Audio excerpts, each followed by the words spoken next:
ndikabva panapa ndisina kuva Dr.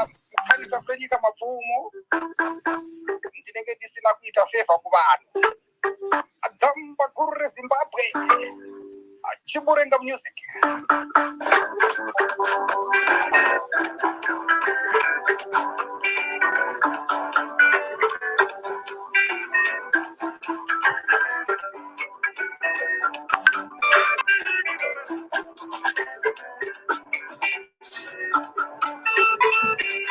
Pada kutari gore ndakananga mabhindura ndichidarika nepamazuva esitirasi apo nyika yakaita kukangavira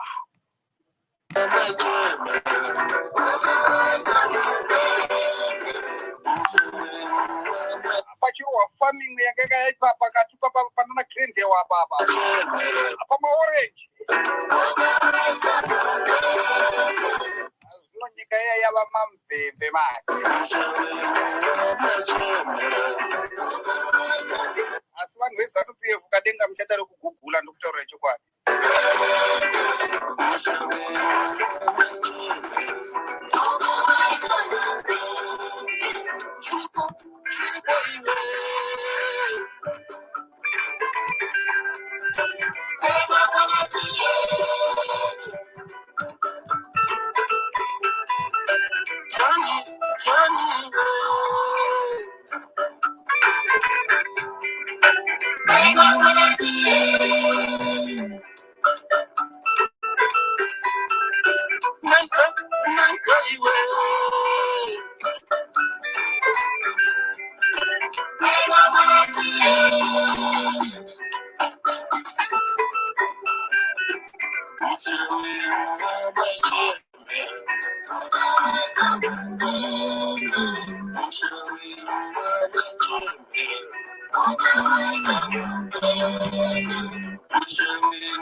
Change Radio Super Express ndipo machano zakasiyana siyana.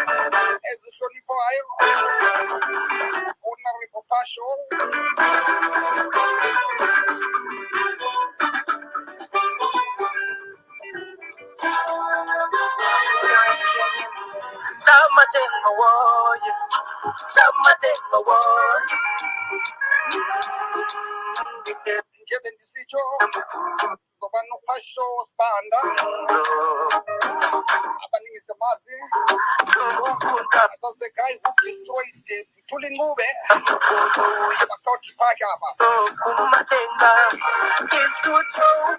Zakare Mukoma agents Gumbo, Pachitao,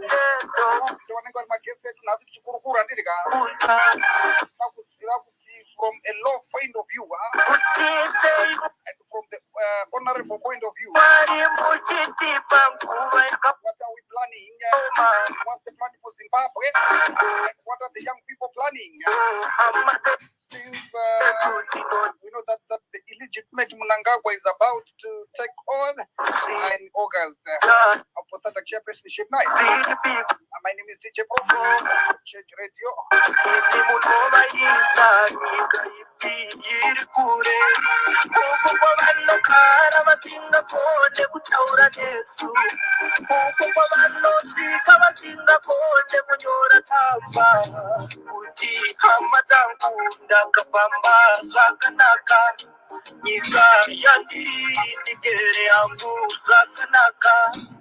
Asiro kurangure mabara chekitai nekuti ndiri musishi kukumbira kuvatongi kuti vandipegwa ndisokere pandakabva nekuti ndakasiya vana vangu vese ona ndasuwa mwana wangu wote inini ndasuwa mwana wangu wote ona ndasuwa mwana wangu wote.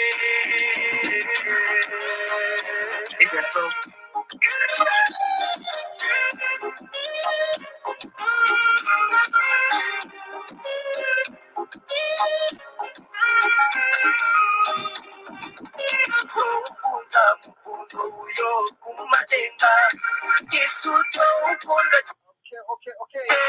Let me just say welcome to everyone. This is a special dedication to the diasporians. All of them on this space.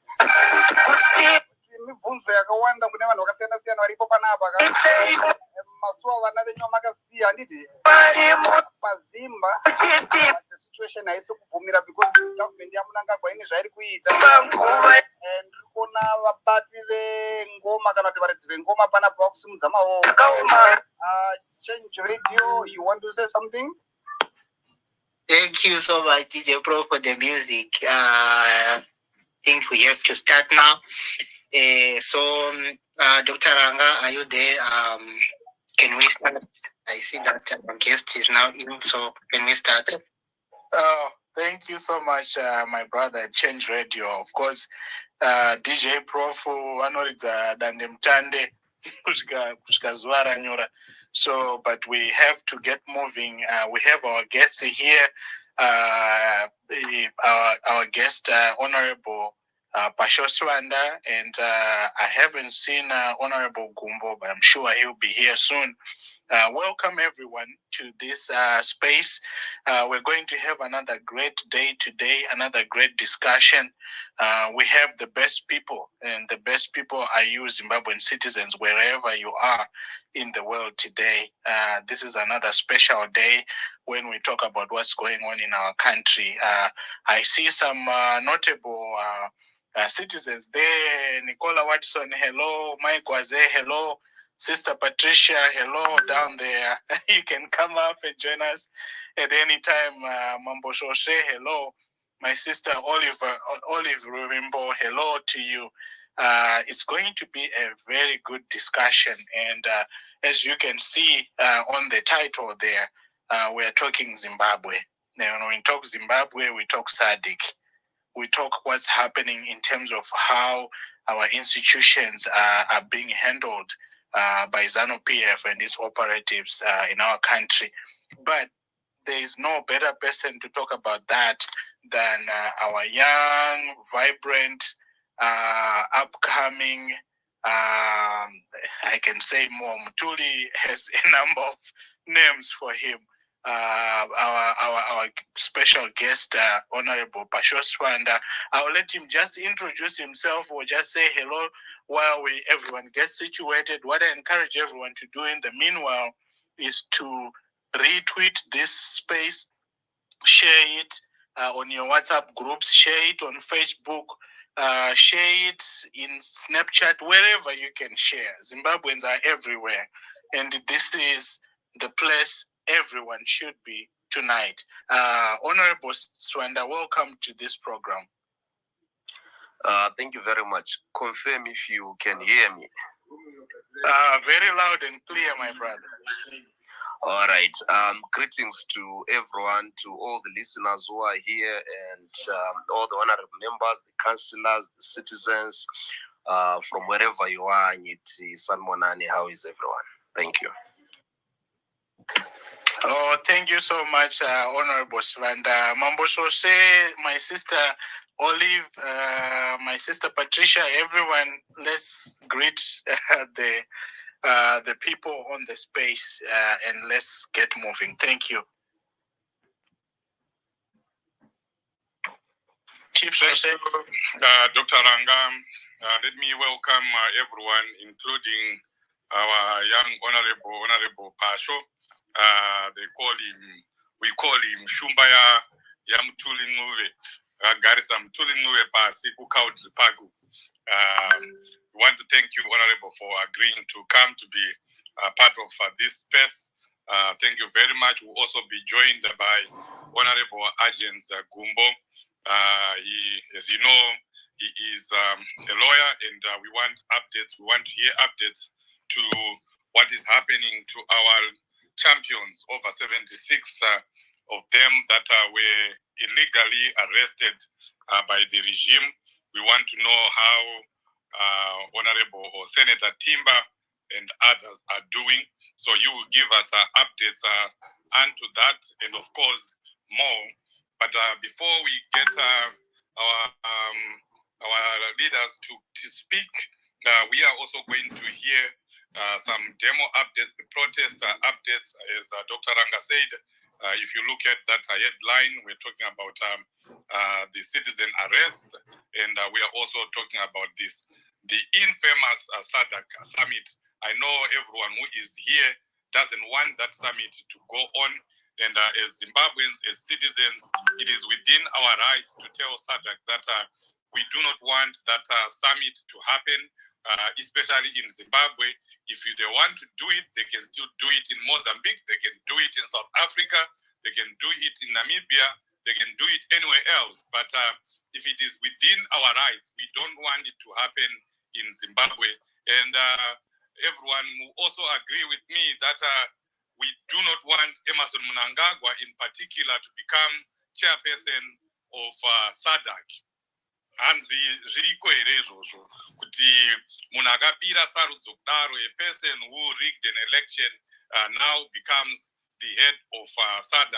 And the same organization that declared the elections in Zimbabwe not to be free and fair, that election was fraught with irregularities, the same organization, Sadc, is now making Emmerson Mnangagwa become the chairperson of Sadc. It just doesn't make sense.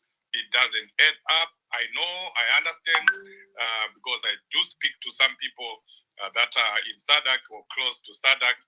they said that Sadc was not happy that they wrote such a damning report on the Zimbabwean elections, and the Zimbabwean people did not do much about it. And I agree with that. I agree with that sentiment, because surely we should have done something as Zimbabweans. But they say it's never too late. Now we have other citizens, our pastors, men of the cloth, men and women of the cloth, who have decided to rise up, who have decided to step up, and they have said that we are not going to take this lying, we are not going to allow this to happen, we are going to stand up, we are going to do something during that summit, just to show Sadc that we are not happy about the way things are in Zimbabwe, just to show Sadc that we do not want, as Zimbabweans, the custodians of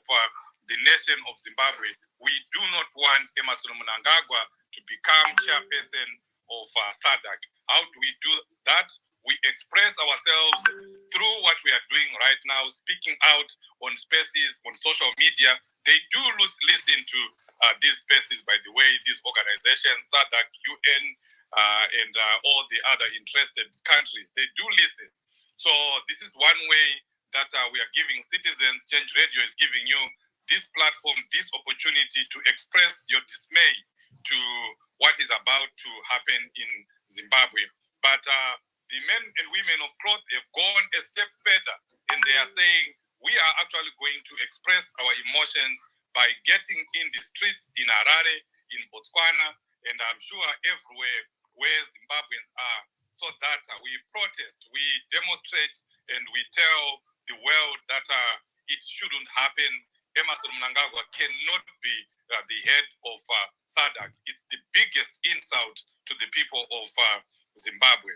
So that's why we are here, and so we'll get updates as to what has been happening with the demo, how far they've gone, and what do they need or want or expect from the citizens here. So we'll be hearing from the bishops very soon. But of course, let me allow others that are on the platform, Patricia, my sister Olive, and others to come in and say their opening remarks.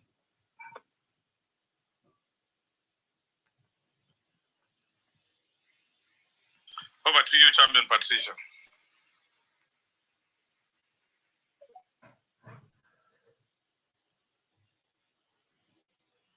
Hi, good evening, everyone. Sorry, I couldn't find my mic. Good evening to the host on Change Radio and to all our speakers and Mambo Shoshe, and also to Champion Pasho. Thank you so much for coming. And as always, for everybody that always comes and graces these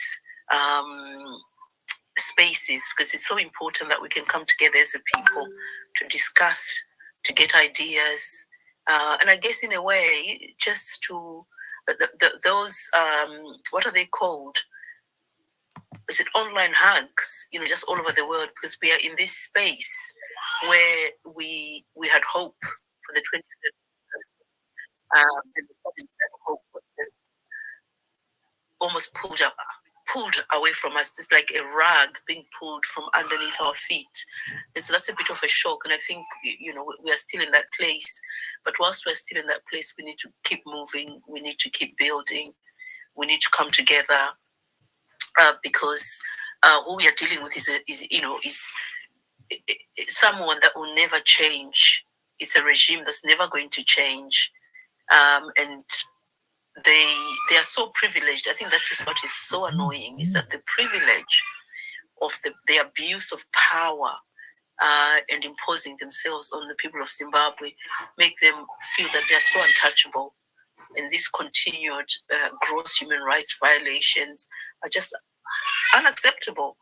And I think, with Sadc Summit coming up, we just need to, wherever we are, in every part of the world, we just need to do something, some action.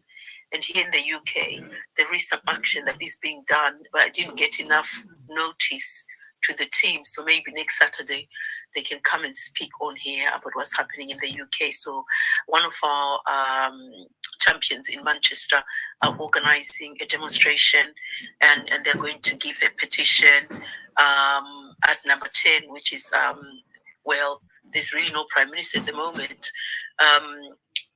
But I think they're doing it after the 4th of July, so there might be a new prime minister, we hope, at number 10, to whom that petition will be handed, just asking them to put some focus on Zimbabwe, because I feel as though, for me who lives in the UK, the UK ambassador to Zimbabwe is not as vocal, and I know it could be because he has to remain diplomatic.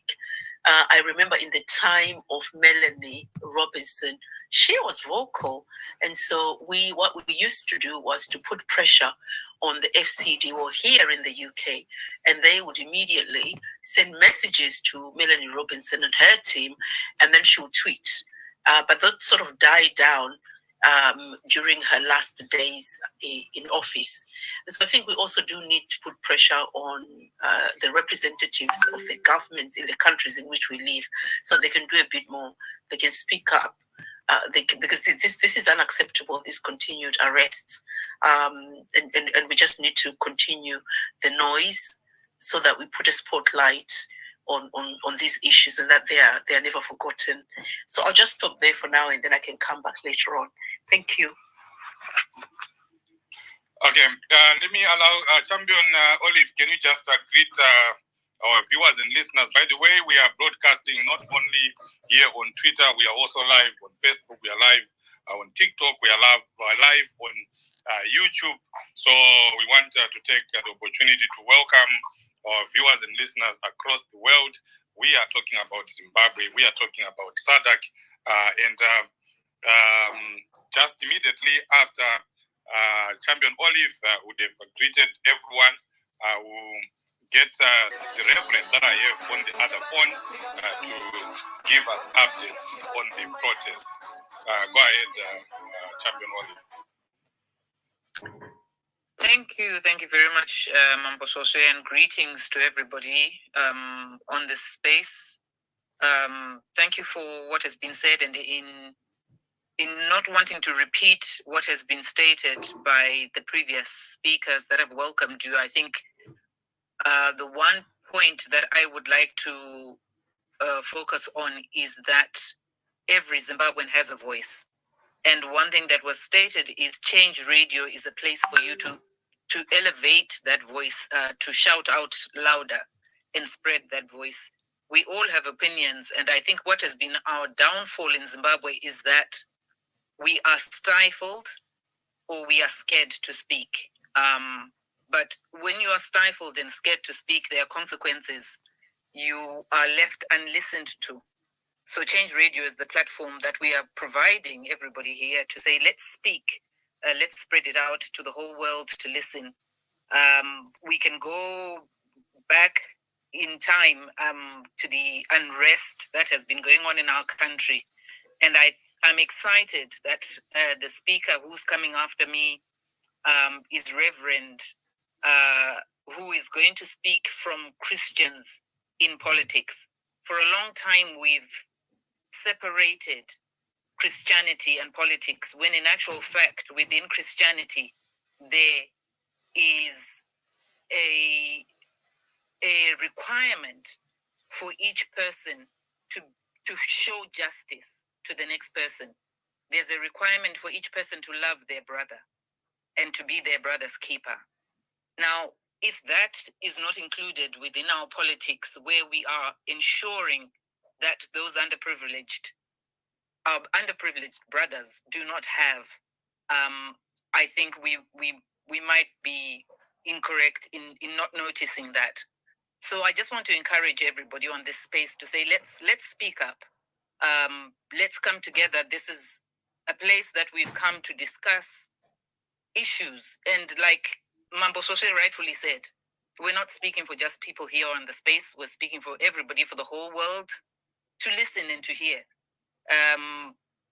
Champion Patricia said earlier that we are listened to. and not that we are leaving our problems for somebody else to solve, but we are giving perspective in the places that we live. There's nothing like people making decisions on issues that they are not informed on. And a lot of the decisions that have been made for us are because people are unaware of what our issues are. If I don't have food at my house, I'm not expecting the neighbor to go and tell somebody else that I don't have food. If I don't speak up, I don't get food. So Zimbabweans, let's rally together. And I'm excited about the space. I'm excited that we at Change Radio can all come together, especially with other people from all over the world, and put a footprint on online and give the online hugs, as stated earlier, and opinions on this show, to make a better Zimbabwe, to take out that rot that is in our country by acting and not just speaking. Thank you, and we'll speak later. Thank you, Olive. Those who listen to Change Radio, you recognize that voice. She reads English news, and she's actually our English news manager. One of the few that decided to remain behind. Remember, there are some people, as we have been announcing, there are some people that decided to leave. Wakati vari kuenda kwachabangu, tikati vada kuenda kwachabangu, endai munoita zvekwachabangu. Wakati vada kuenda kwaNuve, tikati endai munoita zvekwaNuve. Vamwe vakati vada kuenda kwaSkala, tikati aiwa endai munoita zvekwaSkala. Isu tiri vachamisa, tinogara navachamisa. And Change Radio is rooted among the people in the diaspora, and it will remain there. It has roots in each and every city and country in the world, in all the 5 continents. We still have over 60 volunteers across the world that are making Change Radio keep on going despite the setbacks.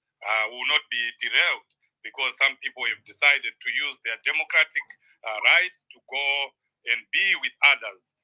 So we are still here, and will continue to be here. And now we have been joined by the Reverend, and for security reasons, I'm not going to announce his name, but he's going to give us updates as to what is going on right now with the protests. There is a lot that is going on. That's why we are now becoming more security conscious. I don't know how much the Reverend is going to tell us, so I'm going to give over to him.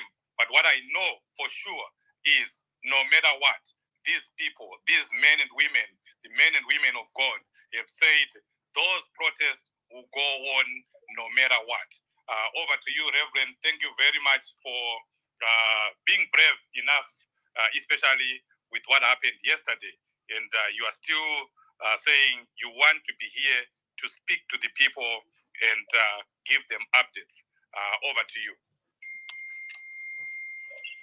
Thank you so much, Chief. Thank you so much, our viewers and our listeners. Right. Let me stop you right there a minute. Can you confirm whether you can hear Reverend because he's speaking from another device?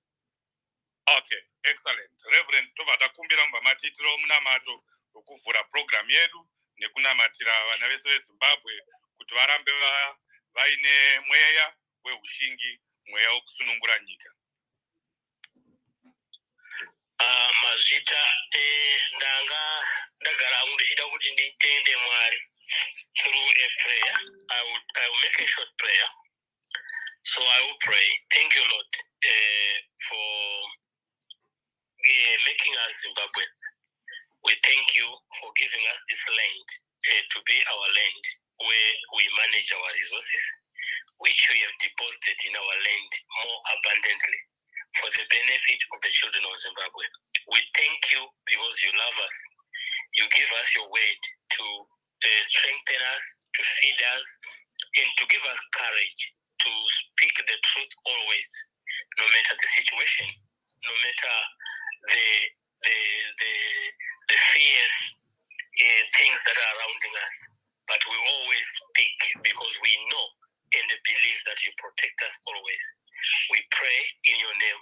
Amen. Amen. Thank you so much for giving me this opportunity tonight to speak out concerning the protest that you have been hearing for the past weeks. I want to assure you and the people of Zimbabwe and everybody else who are scattered all over the world that nothing will stop us from continuing what we have started. We do not retreat, no matter what. If we are to die, we will die doing what we are supposed to be doing. It is not a crime to protest concerning the dire needs and the dire situation of our country. It is not a crime. Everybody has a right, as long as you are a Zimbabwean, you have a right to demonstrate as enshrined in our constitution. You have a right to protest peacefully. Because we are not asking for war, we are asking for simple things. We are asking for peace through dialogue. That is what we are asking for. Everybody, even the blind can see, even the deaf can hear that the situation in Zimbabwe is no longer that situation whereby we call it a bad situation. It's a death trap now. To live in Zimbabwe is like to live in fire, to put yourself in fire and expect you not to burn.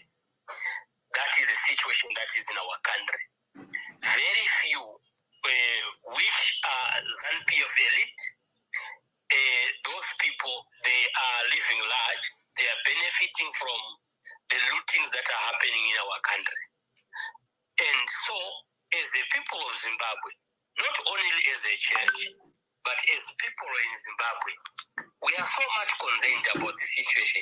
And we've been crying, trying to write letters, trying to awaken our leaders, trying to awaken the who and the who in our country to no avail. So, what we have decided to do is through this protest so that our voices can be heard, so that our situation can be corrected. And this is the time when we need all Zimbabweans, whether you go to church or you don't go to church, whether you believe or you don't believe. It is the time that we join hands together as Zimbabweans. Put on that courage mind, put on that courage button, put it on, switch it on, so that everybody is awakened, everybody rise up and fight for our country, and fight for our future, and fight for the future of our children and our great-grandchildren. We do not have another country except Zimbabwe. No other country. I might live in America. America will never be mine. I am a Zimbabwean. I might live in South Africa. South Africa will not be mine. Even if I get a citizenship there. But still, I will not be an indigene of that land.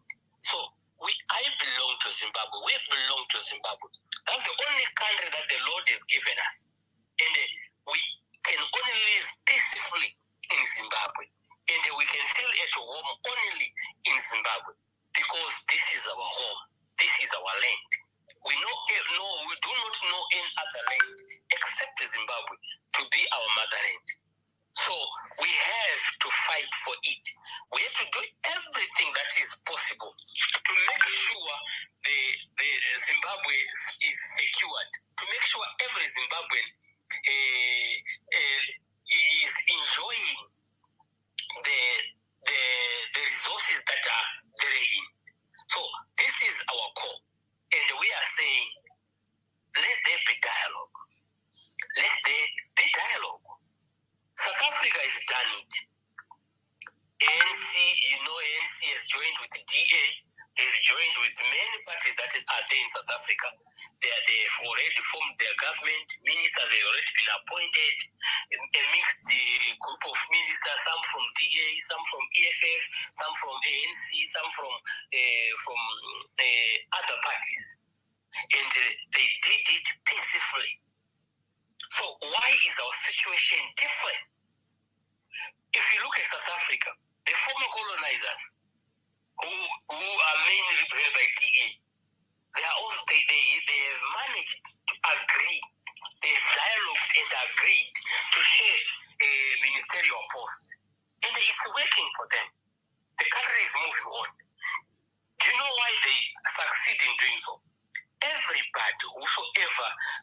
was the leader of whatever party there in South Africa. He is South Africa at heart. They put South Africa first. Before their interests, they put South Africa first. That is why they managed to agree, to dialogue and agree, so that South Africa moves forward. But so why is our situation in Zimbabwe? We call ourselves leaders, but we don't want the country to move forward. A leader of ZANU-PF wants the whole country to be under ZANU-PF. A leader from certain party wants the whole country to be under their certain party. What is that? Where is the spirit of being a Zimbabwean? Putting Zimbabwe first. Let's put Zimbabwe first. So our prayer as the people of Zimbabwe to God is to pray so that we as Zimbabweans rise up and take this in our hands to solve our own problem. Nobody from anywhere will come and solve our problem. We, the Zimbabweans, we can only solve our problem. Yes, we can rely with Sadc, we can rely with OA, with African Union and any other international bodies. We can petition to them, we can do so. It is right, it is correct, we can do that. But they will not solve our problem. They will do what they can do, but they have limitations. Only we, Zimbabweans, can solve our problems. Right now, if you go to Forbes border post, a lot of trucks are carrying out our lithium, our chrome. You cry. As long as you are a selfless person, you have people in Zimbabwe at heart, you will cry. And you will die soon of heartbreak. So many things are being looted out of country. And we have leaders who call themselves competent leaders, who call themselves, they love Zimbabwe, they are building Zimbabwe. Yet these things are happening. So it's time Zimbabwe should rise up. It's time Zimbabwe should join hands, should unite, and become one unitary people. One unitary people. Irregardless of which party you belong to. The situation in Zimbabwe is no longer about parties. It is about being Zimbabwe and being united, being one people to build our country. And if we don't unite, God in heaven will not help us. You will not come here and do miracles to help us. You know, you will send us like he's doing now to awaken everybody like we are doing, so that you get united and fight and deliver this country into the right hands, so that there is progress in our country.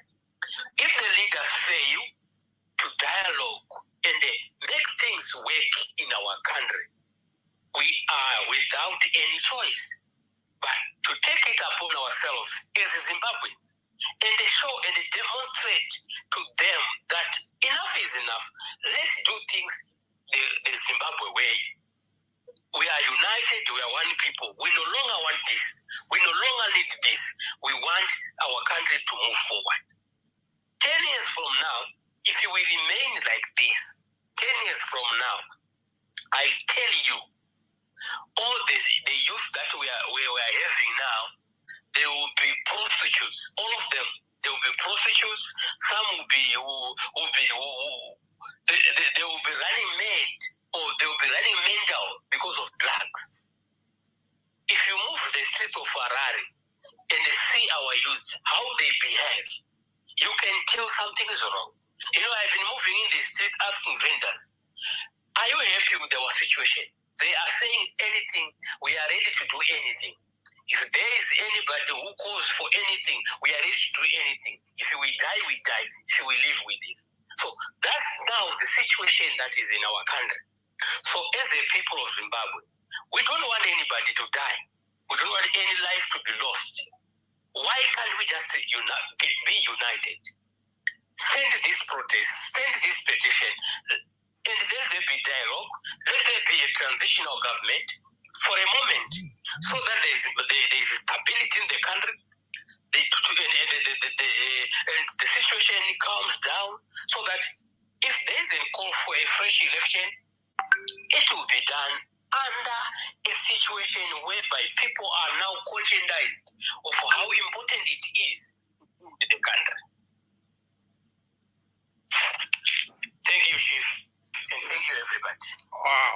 Thank you very much, Bishop. To hear this coming from a reverend, a pastor, to also know that a group of people calling themselves intercessors have been praying and preaching about freedom in Zimbabwe. It gives me hope that there is something that is going to happen in Zimbabwe. There is something that is about to happen. Something big is about to happen in Zimbabwe. Where there is God, there is always a way. I just want... Okay, you want to say something, Reverend? Yes, one other thing, Chief. I just want to clarify one thing. People have been fooled all along that if you are a believer, you go to church, then you don't do politics. It is wrong. Those saying that, it means God has nothing to do with our faith, with how we live. If you say you go to church, then you don't do politics. Because politics is our day-to-day life. We live in a country whereby policies and the regulations are made by politicians in the House of Assembly, in the councils, and everywhere. So if we say politics, we are not a part of it because we go to church. It's a wrong teaching that came not from God, but came from the devil, who is a liar. So I encourage everybody, if you are a believer, you can do politics cleanly. You don't just have to not to take your faith because of politics. You have to do it the right way. And if you do it the right way, then the country will move forward in the right direction because we have God-fearing people on the seats. We have God-fearing people in parliament, God-fearing people in cabinet, God-fearing people as the president, God-fearing people as councillors. So our country will move forward knowing that it is in good hands. It is in hands of those people who fear God, who regard life, who regard humanity. So this is my last word for tonight. Thank you so much. Okay, thank you very much. I want you to hold on there. Change radio, if you can open the mics for 5 minutes so that we allow people to just react to what the Reverend just said. And if there is anyone whom God has spoken to and you want to partner with the pastors, you want to help them because they're not just they're just doing this on their own. They've been contributing $10, $5. And these are people that are in Zimbabwe. He is speaking from Zimbabwe right now. And they've been doing all the work, the posters, the flyers that they've been using. And the money that they're going to use to go to Sadc headquarters in Botswana, it's their money. So if you want to partner, if you want to help them, please put up your hand and say something. Or if you just want to give them a word of encouragement, just request the mic and say a few words before the pastor leaves.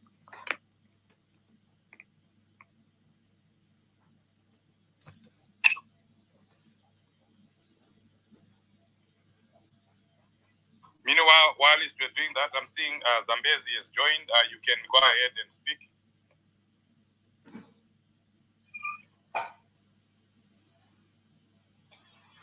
Hi, evening, gentlemen. Can I speak a little late? I'm just finishing up something. Okay. Anyone from the speakers, while we are waiting for some people to just, okay, Mike was there, you can go ahead.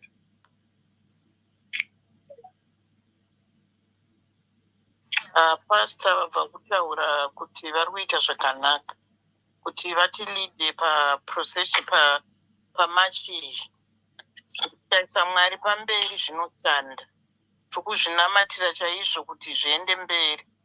We have been sitting too long. We need to do some action for what we believe is right for people of Zimbabwe.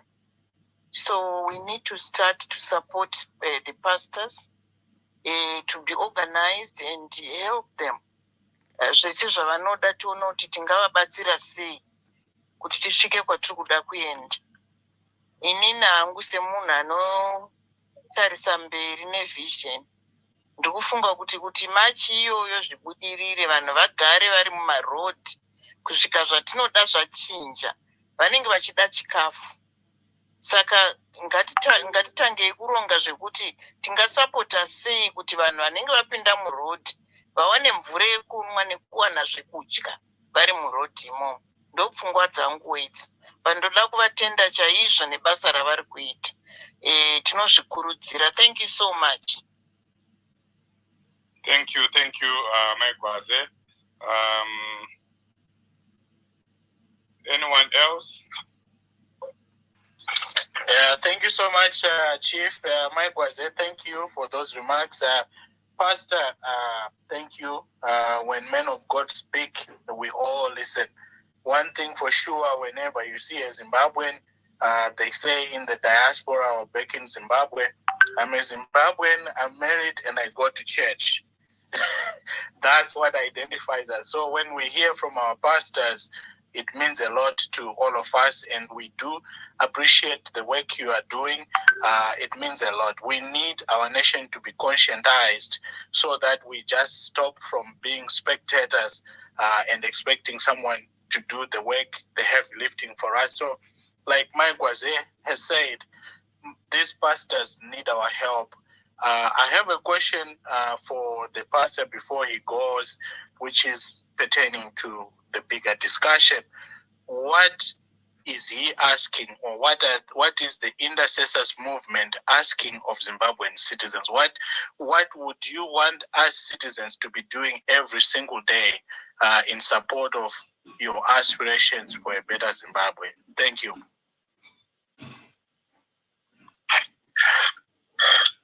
You can go ahead, Reverend. Dr. Ranga just asked the question, what do you expect from Zimbabweans? What I'm expecting, or what we are expecting from Zimbabweans, it is the spirit of nation building our country. Every day when you are going to work or whatever you are doing, think the future of our country. Are you doing enough for our country? Are you doing enough for the future of the coming generations? If this generation die, we are hustling. You are hustling wherever you are to put food on the table. Will your children be able to hustle as you are doing? You are training your children to school. After they are done with the school, where do they find jobs? And if they want to start in entrepreneur, would they be able to start a business in Zimbabwe, considering the current situation? Would they be able? Would they be alive, or would there be anything to talk about in Zimbabwe if the current situation continues to be like that? So what we are asking is your support in any way positive, be it your prayers, be it in kind, be it a positive thinking or planning or ideas concerning how we should do it regarding the protest, or how we should do it regarding our situation in Zimbabwe, in solving and putting this to finality. All those things is welcome. So we are not really asking for one particular thing. We are asking for these things that I have mentioned. Thank you. Thank you, Pastor. Change Radio, do we have any people that want to speak and comment on? We're not really looking for questions to the pastor, because we don't want him to give too much information here. So if you want to speak and comment and just give them encouragement, we are given 5 minutes. We are left with 2 minutes. Love, go ahead. Okay, sanibonani lonke lapha elikhona. Greetings to everyone. Kwazweme sekwamure. With due respect to our honorables in the platform, siyalihlonipha badala. Right, Sibusiso Ndlovu okhulumayo, I have nothing to hide. I'm happy that abafundisi, they are pushing the same agenda that we are also pushing. This agenda from our side is started this side in South Africa. We are now having a lot of platforms that are pushing the same agenda that the pastors are pushing. I'm very glad that they are also in the same direction that we are taking. Right. From what we are pushing here, we are pushing for this mass demonstration. We want it also to be done 2 days prior to summit dates that are scheduled in Zimbabwe. The reason why we are pushing for 2 days prior to the dates is because of we want it to be day and night thing until we get to the final day that they will be preparing to sit for the summit. The reason why is because of the system that we are living or that is oppressing the citizens. We know their capabilities to say, when people are demonstrating, they shut down the network, they arrest the journalists and stuff. So now because of, if there is the state security agencies that are listening here, this is Sibusiso Ndlovu, I'm from Matebeleland, but I'm based in South Africa. So if you are looking for me, look for the person that is talking, that is speaking now. Right. So because we are fed up with what you are doing, so if your masters has sent you here to listen from this conversation and get the information, please take the information to them. We are not turning against any state security agencies, but we are against the system that is rendering the poor services to the Zimbabweans. Zimbabweans are vulnerable all over. So if you are being sent to take the information, please take it to him. Because if you don't take it to him, he's going to tell you or he's going to ask you that where were you working yesterday or last night? So please take the information to them. But during the day of the act, please stand with us. We are brothers. We are friends. We are cousins. So please understand that we are not turning against any state security agencies. Even the pastors that we had speaking earlier on, they are not against you, state security agencies. We respect you. We love you, but we want to restore the dignity of our country. So we want to have this. I just wanted to highlight that so that whoever might be thinking that we are hiding something, we are not hiding anything. We are working to make sure that this summit will be an advantage to all Zimbabweans that are vulnerable. We are suffering. Let's set aside all the differences that we are having. We might be having differences, but for now we are saying, let's all reconcile. Let's all come together. Let's join hands together, Zimbabweans. We have suffered enough. We know we have a lot of political parties that we are having in Zimbabwe, but for now we are saying, let's set aside all those things before any political party citizens first. So meaning the power is in us as masses of Zimbabwe. Let's bring the power to us. Let's stand together. After that, then we'll prepare to go for free and fair elections. So for now, let's join hands together. Let's have a mass demonstration with an impact that even the system will be shocked. Let's build our command centers all over the world and make sure that we bring up the minds that is going to solidify and make sure that the successfulness of this mass demonstration that we are planning today, or that we have been planning, that we'll keep on planning. Let's make sure that the vital of it or the impact of it will be very, very, very, very, very solid. That will shake even the regime. Please, citizens, this is what I can forward to you as we are going to continue on discussing in the platform. I don't know for how many hours, because we must come up with a solution to say this is what we are going to do as Zimbabweans to make sure that everything will come in order through us as Zimbabweans. I thank you. Powerful, powerful. Thank you very much, my brother there. That's the kind of talk that we want to hear, encouraging each other as Zimbabweans. We move together as Zimbabweans and do what we have to do. Rise up and free ourselves. Like the Reverend said, nobody is going to do it for us if we don't do it ourselves. I now want to hand over to Honorable Sibanda.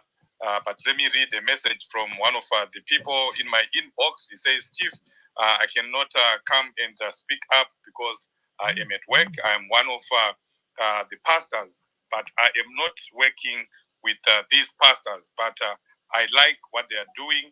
Can I donate or take care of the printing materials that they were talking about? So I'll follow up, Reverend. I think you've heard the message there. There's someone who wants to donate printing materials to you, which means you take care of your printing headaches, because we know that you are doing a lot in terms of printing flyers and posters and anything that will be needed, especially as we get closer. So there is someone here. He's a pastor. I'm going to speak to him first before I give him your numbers, and I also give you his number, and then you communicate. His number is 27, which means it's South Africa. So he wants to do printing for you. So we thank God for that.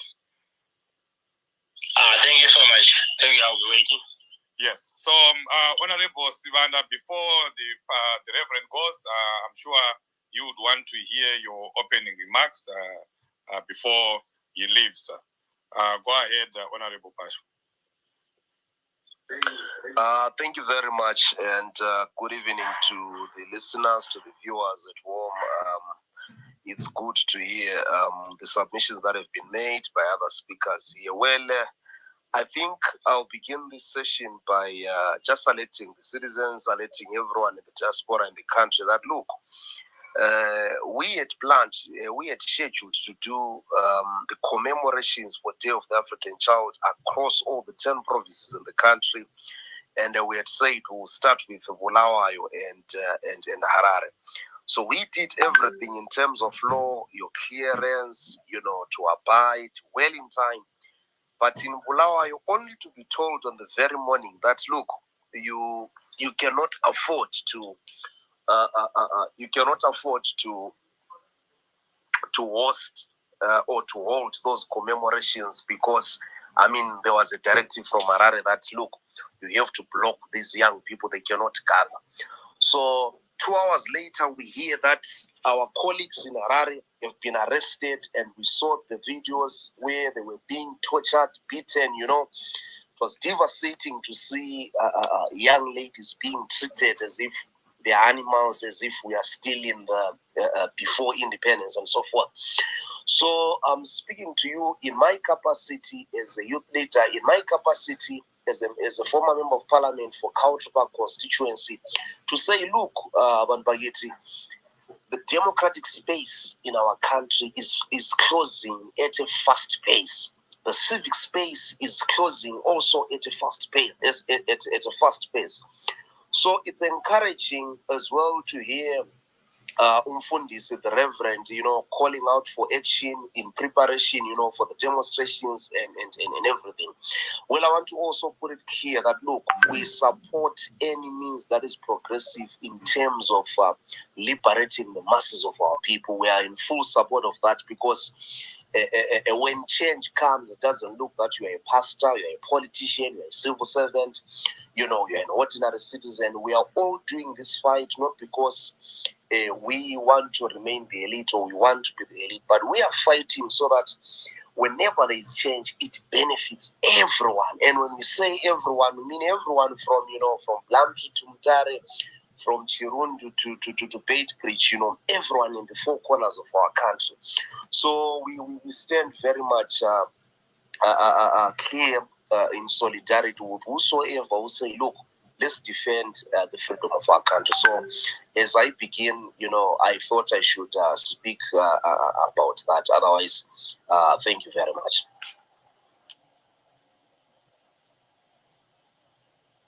Thank you very much, Honorable. Reverend, I think you heard the words of support from the young people in Zimbabwe. I just wanted you to hear that. But if you want to retire, I know you have been doing a lot, lots of meetings going on, and Yeah, I don't know what Magetas we last time I spoke to you, Magetas Nabuya. You might want to. Now. Oh my goodness. All right. Now. Thank you, Honorable, who has just spoken. I think he spoke so well, and that's the spirit that we want, and that's the kind of people that we want. Even the previous speaker, he spoke very, very well. I really appreciate it. It's so encouraging to hear and listen to such kind of people that we are still having as Zimbabweans. So we hope and pray and believe that change is coming and things will be all right in our country. Not very far, but very, very, very, very, very, very close. We are very, very close to our happiness and joy, peace, and freedom. So let's not give hope, give up the hope, but let's all have hope, believing that things will be all right, and the things will be all right. Some of us, we know that things will be all right. It might be a mountainous task to carry, but at the end of the day, we are going to succeed. No retreat, no surrender. We move forward. Thank you very much. Good night. I need to. Yes, thank you very much, Reverend. I will talk to you again. We appreciate your time. God bless you. Thank you. Dr. Ranga, over to you. I know you have a lot that you want to have Honorable Banda share with us. You can go ahead. Love it. Thank you. Thank you, Chief. Honorable, thank you for the patience, taking time to be with us this afternoon. It's a great pleasure. Can you tell us what happened in Bulawayo? I know this is kind of repetition, but repetition is reinforcement. What happened in Bulawayo this past weekend, and also what happened in Harare in terms of the illegal arrests?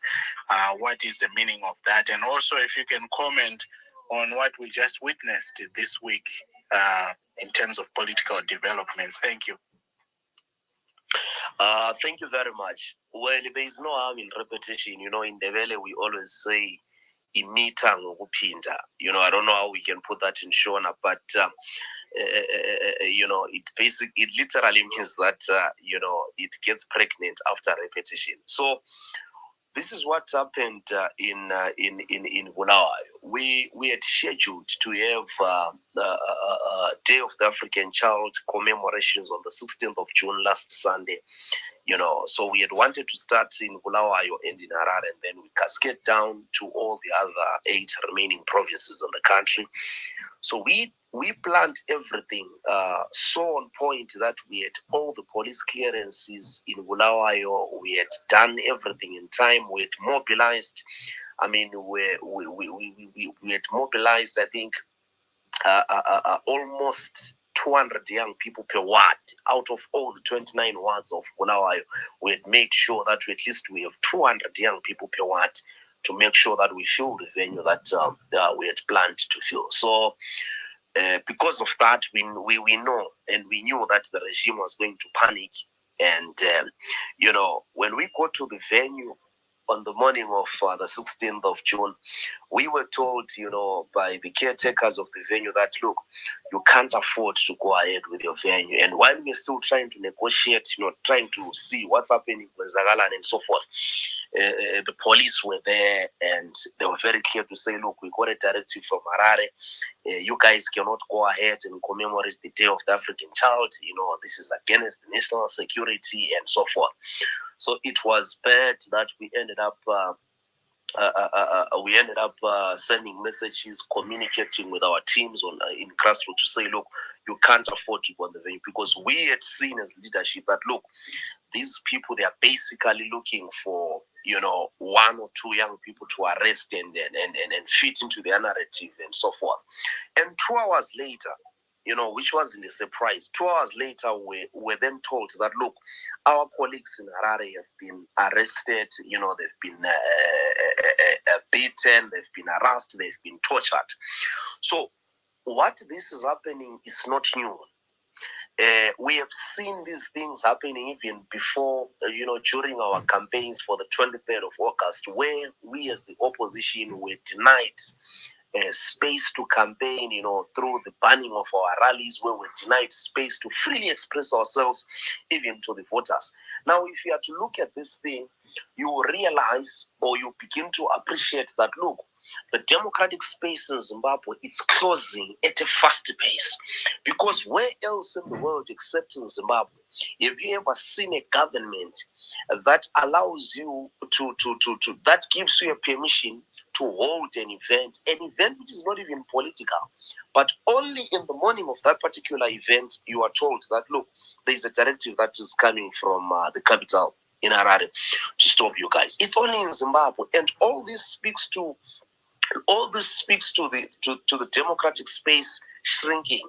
And what this means, they are not only closing out to us as political leaders, but this is also affecting even the ordinary young people who have nothing to do with politics. Because if you are now living in a country where you cannot express yourself, where you are denied freedom of association, where you are denied to basically express who you are, what you believe in, and what you think in terms of where the country must go to, it basically means that we're not going anywhere as a country. So it was said in Harare that, look, they arrested our leaders at a private residence, to arrest Senator Timba, his son, and over 70 young people to be arrested, to say, why are you gathered here?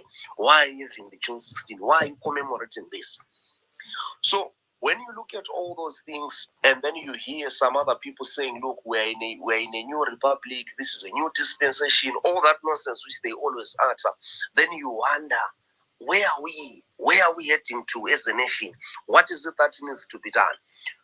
So that's what has been happening. Then coming to this to the state of affairs that has been happening in the country. Look, we've always said and we've always brought out these issues.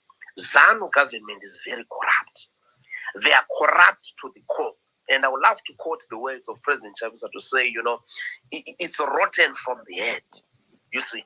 So all I can say is that we have a leadership crisis. As long as our leadership is questionable in this country, as long as we don't solve the governance issue, all these corruption scandals that we are seeing, they are not the cause. They are basically the symptoms of a rotten system, the symptoms of a rotten leadership that we have in this country.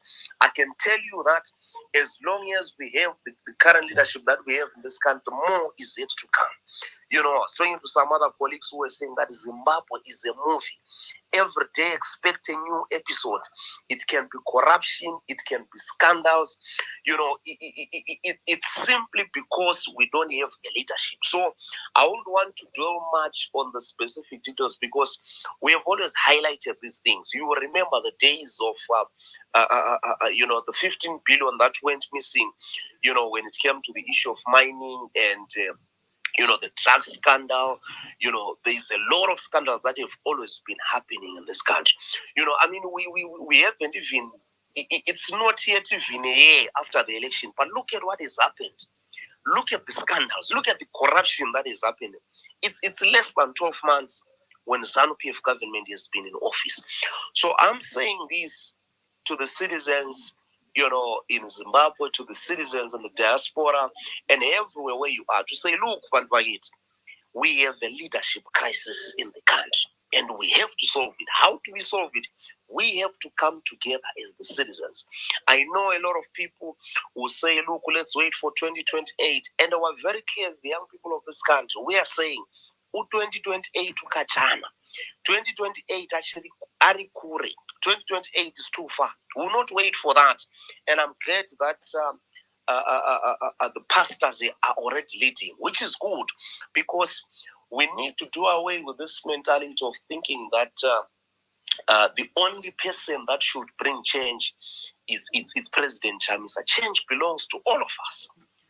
Change belongs to the pastors, to the students, to the civil servants, and all of us. We need to come together and ensure that when we speak about change, when we fight for change, we all come together and save our country. Because what's happening in this country It's not normal.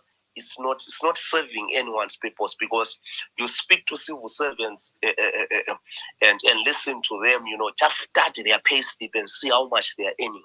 It doesn't matter whether you're a teacher, you're a nurse, you work in the judiciary, wherever. Just look at a pay slip of a civil servant in this country. It's bad. It's very, very bad. So I'm saying this to say, look, change belongs to all of us. And unless and until all of us must come together, that's when we'll see that change is coming. I hope I've managed to respond. Thank you very much. Oh, thank you. Thank you, Honorable. That's a very comprehensive answer. And I will have one more question. Since I'm the one who talks the most on this platform, there's an unwritten agreement that I ask the most difficult questions. But before I do that, let me give an opportunity to Mike Gwaze to make a comment or react to what you have said or ask a question. Thank you, Mike Gwaze. Go ahead. Thank you so much, Honorable Pasho. I think we are starting to talk now that let's be together. Let's join hands together. Let's work together. Let's be one Zimbabwe. We need to speak with one voice. Pastors are leading. Let's be together. And I like what Mr. Ndlovu said. Let's join together. Let's be one and speak with one voice. Tombosiana nezvema differences ati now, but the main cause we've got one enemy, and that enemy is ZANU-PF. Inofanira kuti ibve. Saka tinokutendai Honorable Pasho, tinokutendai nekushanda nemapasta aya. Ngatishandei pamwe chete tibvise the one enemy for us, which is ZANU-PF leadership. Tinokutendai chaizvo. Zvamuri kuramba muchishanda neyouth, rambai muchikontechaidza mayouth kuti aone where we need to be going. Because nekuti kuZimbabwe, they don't hear many voices. Data rinodhuriswa. There's a reason chidhuriswa. Kuti vana vasanzwe anything. Saka ana Honorable Pasho, rambai muchishanda neyouth, educate them. Vadzidzisei, vazive kuti why we need to fight for our rights. Because kuZimbabwe vanofunga kuti our rights are ZANU-PF. No. Kana tichiri kutaurirai mayouth, Pastor Honorable, kuti kana tichiri kufarira vanhu vanonzi mbinga, vakapuwa zita rekuti mbinga vari mbavha. Kana tichiri kufarira kupiwa machicken in, kureva kuti tiri kuindosa kuti tiri kuda ZANU-PF.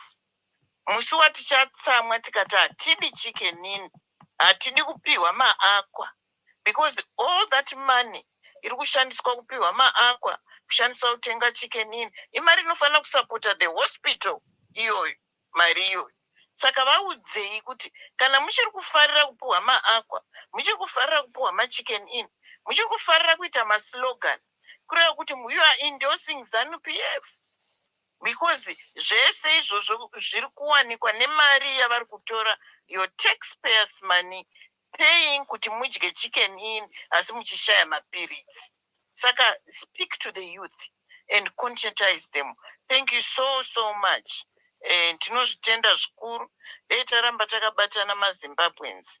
Ndanichiteerera maKenyans, there were thousands and thousands on their space talking about one thing. Isuma Zimbabweans, let's be thousands and thousands, but we pama spaces and talk of one thing. Thank you so much. Thank you, Mike Gwaze. I don't know if you want to respond to that, Honorable, or you want to hear the next comment from Tino or question. Well, I think my response will be that it's encouraging to hear, our mothers, vachiti kurudzira kuti let's move forward. And we appreciate that because, in a struggle, you need that kind of a motivation. You need your elders, you need your fathers, you need your mothers. So it's good to hear them speaking out, best motivate kuti kuvanini umsebenzi akusetshenzwe. So thank you very much. We appreciate and we keep moving. Thank you, Honorable. My brother Tino, make your comment question to the Honorable. Thank you. Okay, greetings leadership. Thank you so much for the opportunity. Firstly, I want to thank the Honorable Pasha for putting you together. What we need in Zimbabwe right now. First thing, we need to unite as a nation. Like in Zim, most of the time we make unity. In the what we need to come together as a team, as a youth of Zimbabwe, and speak with one voice. If you can unite as a Zimbabweans, if I can tell you to remove Sadc, it won't take us even 24 hours. So, as Manin, let's preach the gospel. What we want a better Zimbabwe for everyone. Look, some of us, we are here in South Africa, we are suffering, Zimbabwe. And it's very, very sad. So what we need, we want a better Zimbabwe. So for us to achieve that goal, we need to unite. Imagine if you do something here in South Africa, like they won't say like a Shona did, they said Zimbabwe did this and that. So like I think what I can say to Brother Pasha, thank you so much for encouraging us to continue to work, and we will not gonna stop until we have a better Zimbabwe for everyone. And thank you so much. Thank you, my brother. Honorable, as you answer that, I'll have one more question for you, like I promised, and then I'll open it up to the rest of the panelists on the platform. Honorable. Yes, thank you very much, my brother. And I've always told people that I think I tweeted 2 days ago that Zimbabwe belongs to all of us, and no one is tied to deeds to this country. Our colleagues, I call them our colleagues because we are all Zimbabweans. Our colleagues in ZANU, they always think that in the opposition we are not patriotic. We all love Zimbabwe. The reason why we're in politics is because we want to see, a Zimbabwe that is prosperous and benefits everyone from every province, from every corner. So when we say we are now engaging in a Zimbabwe for change, we want a Zimbabwe that will benefit everyone, regardless of your tribe. And if you remember, in 2023, we were talking about President Chamisa being a president for everyone. We were talking about a Zimbabwe for everyone, that he has to benefit everyone. And if you follow the statement of President Chamisa, where he said he's no longer doing partisan politics, but is now doing national politics. The meaning of that statement on its own, it basically tells you that gone are the days of doing politics of tribes, of doing politics of being partisan, of doing politics that divides our people, of doing politics that does not benefit everyone. Where we are going, I must emphasize this, it's a Zimbabwe that has to benefit everyone. So for some of us, we are very clear in terms of where we want this country to go. And we encourage everyone to say, let's journey along, let's all be on board, because we are making sure that we're building a Zimbabwe for everyone. Thank you very much, Honorable. That's comprehensive. Obviously, we want Zimbabwe to work for everyone. So the question I have for you, because we have you here today, you need to answer these very serious questions. So citizens, when we observe what's going on in Zimbabwe, whether it comes to the illegal arrest of Senator Timber, whether it comes to the imposter Chabangu and what he is doing in parliament, whether it comes to the Chivayo with Sadc, there is a common theme there. There is criminality everywhere. There is disregard of citizen interests, the citizens' will. We see that in broad daylight. So some citizens say that this is really the work of ZANU-PF operatives who are acting illegally, whether they're doing it through parliament. I've heard some citizens say maybe Sadc should be investigating the Speaker of Parliament and things like that, including your recall and other things. What is your comment about the criminality that we are seeing all over the board. And how does that connect in terms of, how our economy is doing? Because I know we keep talking about leadership change, but are these things that are happening a sign of illegal activity by those in government acting under the umbrella of we are government, when in fact these are criminals who are abusing our state institutions? So what is your comment regarding that? Is it fair to say these are ZANU-PF operatives who have captured everything in our country, and whenever we speak up, they say authorities don't let you protest, authorities don't let you gather, authorities, but when authority really means ZANU-PF, what is your comment? I know it's a loaded question, but that's why I said I'm the one who speaks the most. And after this, you won't hear my voice much. I'm going to leave it to the rest of the people on the panel. Thank you. Thank you very much for such an important question. This is how I'm going to respond, my brother. You must understand one thing, that there is what we call a social contract in politics. So what is a social contract? We are basically saying that the governors must be trusted by the citizens. The citizens must be able to trust the governors. And then we can say, look, there's a fulfillment of the social contract. But at this point in time in this country, those that are governing are not trusted by the citizens.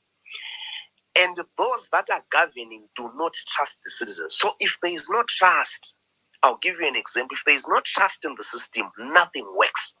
How do you measure trust? I'll give you just a simple example that you can use to measure trust in our beloved country.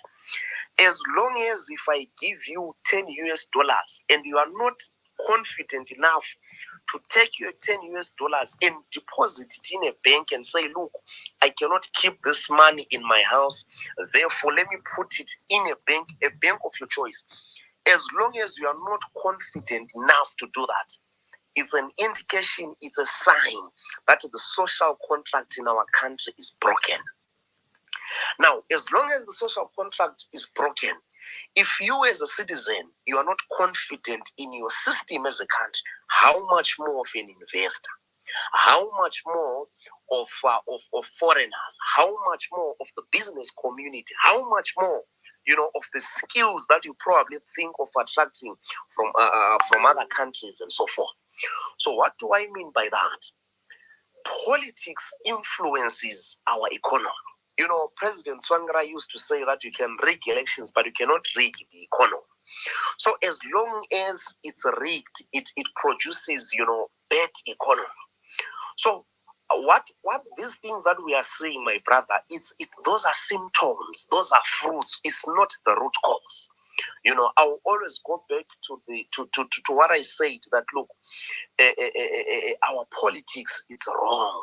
It's wrong. You look at pre-election, the election, post-election, how we handle our conflicts, how we do our things, and we have normalized things that are normal. Even if you have to look at that issue of Sengiz or Chabal, where else in the world you've ever seen someone who decides to say, look, I'm an SG of a party, therefore I recall and I do this, and is accepted by courts? We got into court, I think, for over 16 times consecutively, 16 different cases, and all those cases we're not winning them. And you can't really say that we didn't have a strong legal team, or we didn't have a good case. So we no longer have separation of powers in this country, where you're expecting the executive to pull, going this way, the judiciary, the legislature, everything is captured. And why is everything captured? Everything is captured because our politics is wrong. And unless and until we restore that social contract which I was talking about, nothing is going to work in this country, unless and until we restore that. So I think in brief, I can just answer that question. But I hope I didn't speak much more in a technical way, because I just tried to break it down so that we all understand. Thank you very much. I understood, Honorable. That's why I have one more difficult one for you. The very last one, I promise. Dr. Ranga, let's allow the Honorable to take some order. Absolutely. After he answers my question, I'll disappear. So, Honorable, you saw the gathering this week. And citizens, we see them on social media talking about President Chamisa as a beacon of hope. What is your comment? You may have said something, but I wasn't paying attention because I was ready to ask the next question. Thank you. No, it's all right. You see, this is a space. It's different from a TV interview. It's different from a podcast. We speak freely, so that's why I'm also free to engage, because we are all engaging. Look, President Chamisa is the future. President Chamisa represents the new. He represents the light. Look at, read all the policy documents that we have always presented under President Chamisa, and see what we have always promised. Look at what we had promised to do in the first 100 days, yet President Chamisa become president. So you don't need to be a scientist to understand how the man works, his vision, for this country. So it's key not only to us in politics, but to every ordinary Zimbabwean. And why do I say it's key? On the 23rd of August, they tried by all means to suppress the urban vote. I'll give my constituency as an example. Voting was supposed to start at 7 a.m., but voting in Cultureback in the first polling station started at 3 p.m. And that's another thing which we have never seen in this world.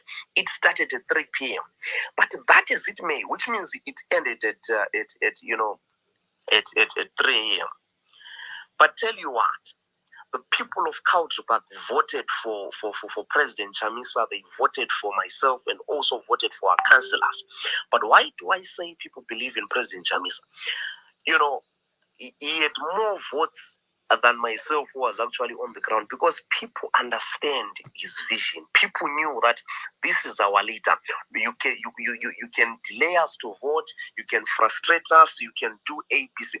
So that alone is an indication that, look, the people of Zimbabwe, they look up to President Chamisa, and we all do, because we know that his vision for this country is not going to benefit the elite like what we are seeing with the ZANU government, but it's going to benefit everyone, because President Chamisa was clear that, look, when we get into government, we want to build a Zimbabwe for everyone, and because of that, Zimbabwean people, they know. Zimbabwean people understand that. So that's why even when they took the MDC, it took us, we formed a party, I think in a space of 3 months, we won the by-elections with 19 out of 22 MPs that were recalled at the time. You recall that in 2018, when President Tsvangirai passed on in February, we had from February up to July to campaign for President Chamisa, and we still won the election. On the 23rd of August, it was the same. Why? Because the people of Zimbabwe, they know who their leader is. Because the people of Zimbabwe understand the vision of President Chamisa. So I don't think I can add much on that. Thank you. You have satisfied. I can go now. Chief. Sorry. Chief, are you there? I just want to say that let's take a break. Let me take you back to August 2023. Can you hear me? Yes, we can hear you. Yes. Let me take you back to August 2023. So I'm looking at the elections results on the 23rd of August. And President Chamisa is in Ward 6, 4,077 votes. And Emerson Mnangagwa is 1,250. And in Ward 15, President Chamisa has 3,805. Emerson Mnangagwa is 1,108. Then Ward 28. There are only 3 wards in Country Park, right? Yes, Ward 6, 15, and 28. Yeah. Then Ward 28. President Chamisa has 3,323. And Emerson Mnangagwa is 959. Then in total now, President Chamisa at ward level has more votes than Emerson Mnangagwa. Emerson Mnangagwa is a total of 3,317. And President Chamisa is 11,205. So the minimum, the lowest President Chamisa got at ward level is in Ward 15, which is 3,805, and which is more than the total Emerson Mnangagwa got at ward level. I'm posting the results on the space. You can check the charge sheet I'm reading from. So that's what I just wanted to update. Over to you, Mambozo.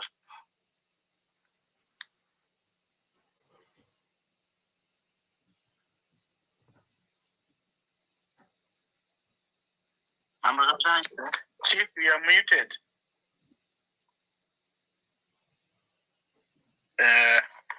Zana Chief, you never know. They are busy adjudicating my matters. Since Tawanima Kangaroo court in Zimbabwe. My brother, change radio. I think you should, because in the Garamanji phones are honorable. I know Zotipa Space up. No. So you go ahead, my sister Olive. If you have a question for the honorable, please go ahead. And we can open it up if there are other people who want to ask questions, make a comment, make it 1 minute or less, whether it's a comment or a question, so that we can spend as much time as we can and hear from the honorable. Thank you. Thank you, Dr. Ranga. It's Olive back here again. Thank you very much, Honorable Pasha. I think just listening to you, I can hear the passion that you have, and obviously it's evident in the figures that have been read out that you are definitely doing something right that is pulling the masses. There is one question, and I think that has baffled me for a long time, because I would also like the answer, because for a long time we have highlighted that if you are in Zimbabwe and you are not affected by what is going on within the economy, within the politics, you are either extremely rich or you are benefiting from some of the side deals that should be coming to the masses. Now, my one worry is that we as Zimbabweans have become a people that always need to be encouraged. Time immemorial, we go back to the 15 billion we spoke about. We went into the mafias, the gold mafias. We went into several other incidences where people made noise, and it kind of died down. And we are left with the select few who are shouting and seemingly being persecuted for highlighting what is going wrong within the country, or who are persecuted for what is going wrong in the country. How can we inject or re-inject that passion to others of us? Yes, we speak about it and we talk about how each and every person needs to come in and speak. I'm cognizant of the fact that I think we as Zimbabweans have also got to a point where we are getting tired of fighting, or we're getting scared of fighting. How would you suggest that we instigate, or we inject more passion, more fire into Zimbabweans, so that we can fight for this? Because where there's more of us, I think it will give us a lot more strength. Okay, thank you very much. I think if ever there is a time where, as a country, we must be motivated to fight, it's now.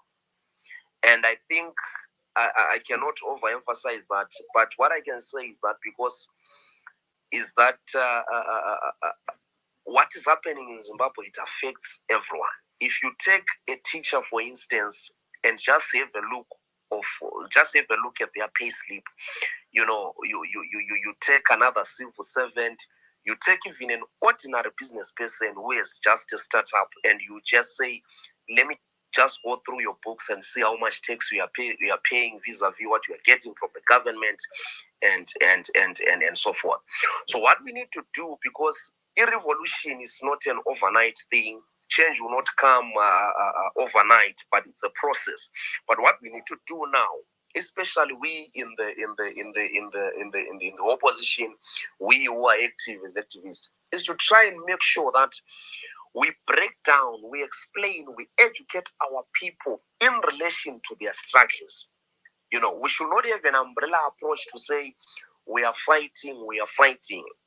Our messaging, when we talk to the young people, we must make them understand and realize their need to be in the struggle.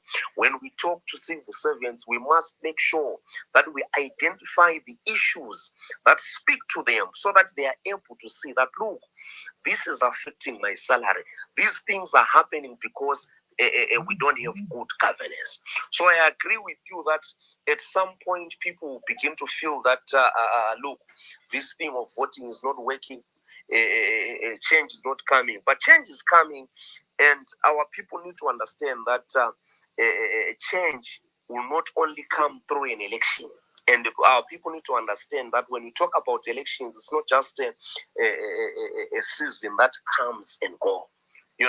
It's good we are engaging on spaces like this. It's good some of us, we are constantly engaging with the young people. And I know that very soon you'll be seeing programs to engage with the women, to engage with the business community, to engage with the students, the labor movement and everything. And at the end, we all need to feed into the broader struggle. But we need to be people oriented. We need to make sure that we are with the people at the grassroots level, explain the issues that identify with them. Because one thing for sure that we have seen, we are all affected in Zimbabwe, but what affects a young person in Bulawayo or in Harare is not exactly the same thing that affects a young person in Cholocho or in Wetza or in Mzarabani or in Plumsh and so forth. So we must make sure that we appeal to these masses of our people in a way they understand, in a way they can relate to their issues, and by so doing, we can have everyone coming on board. The same way, people came on board when the Democratic Alternative was formed around 98, 99. You had people coming from the students' movement, people coming from the labor movement, people coming from all walks of life in civil society saying, look, we now want change. So I think now it's ripe. All we need is just to energize, like you are saying, that to revive and say, look, let's come together. So we need to make our people understand that, look, this is happening. You are facing the troubles you are facing because we have a governance crisis in the country.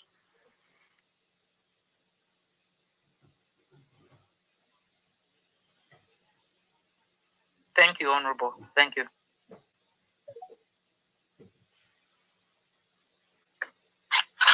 Thank you, Sister Olive. My brother, Change Radio or Chief, any questions for our Honorable? My brother, Freelance, welcome to the program. If you want to go ahead and ask a question or make a comment, thank you. Maxwell, say, how are you guys? John and Jan. Thank you so much. Thank you so much. I don't know how I missed this. Now, thank you so much, Pasho Utini Mafana. I've got a question, but it's a question for every Zimbabwean over the Umlomo Pansi, which we know that our brothers, those we're working with, they've decided to do what they want. It's freedom of expression, yes. but they were holding our, the picture of our president or the image of our president. Now they've gone on to remove the image of our president. Mr. Spanda, when are we going to see the takeoff of you guys starting to form or to start a new? Because we are all waiting. Maybe scissors announcement with the guys. Now we are starting to prepare. Can we keep on waiting, or you've got insuku zenelukwazi ukuthi hayi down kuya party is coming, or what is going on? Because abantu abakwazi ukuthi kwenzakala njani now. Thank you. Okay, ngiyaphila kakhulukazi mfowethu, and thank you very much for such an important question. I think if you were following closely how President Chamisa spoke, I'll repeat again what President Chamisa said. We are not going to be doing partisan politics, but we'll be now doing national politics. The new is coming. The new is coming. This I can tell you. But now our focus is no longer on this petty partisan politics, because our focus now is going to be on national issues. Regardless of your party, regardless of where you come from, who you are. Because we have understood these things of partisan politics, they don't serve much purpose with our experience that we have had in the past. But what I can tell you is that look, the new is definitely coming, and it's going to be announced soon. And just stay tuned. And I can assure you, I can tell you that what is being built, what is being put in place, is going to make sure that it answers the national question. Thank you very much.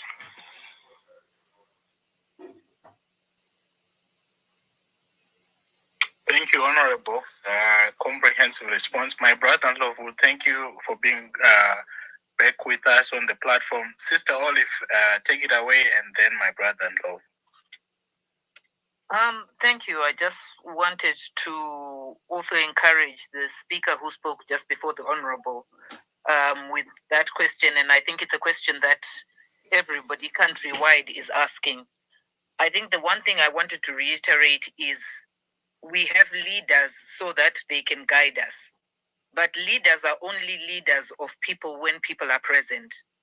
So we should not wait for the leaders to come when we ourselves have not presented ourselves. And leaders come from people like us, who today have been active and tomorrow we become leaders.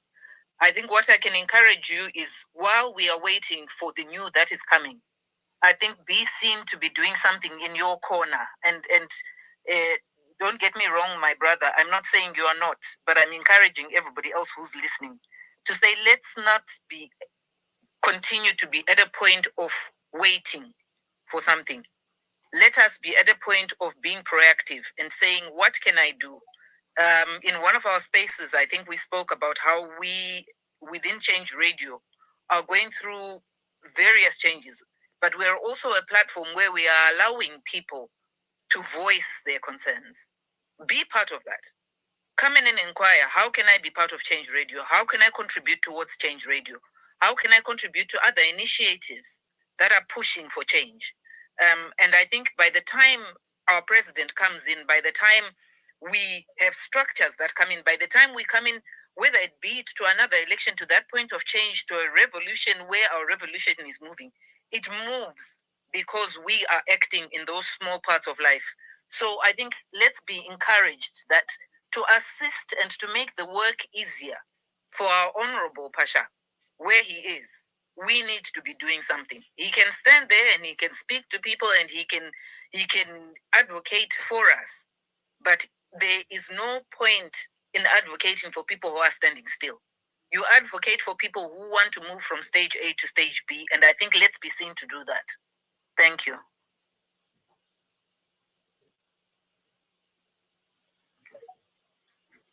Yes, thank you once again for the opportunity. Yeah, I want to emphasize on this to you all fellow citizens of Zimbabwe. If we're gonna be waiting to say NC, our change champion, should be doing this or should come up with something, let me say this to you this evening.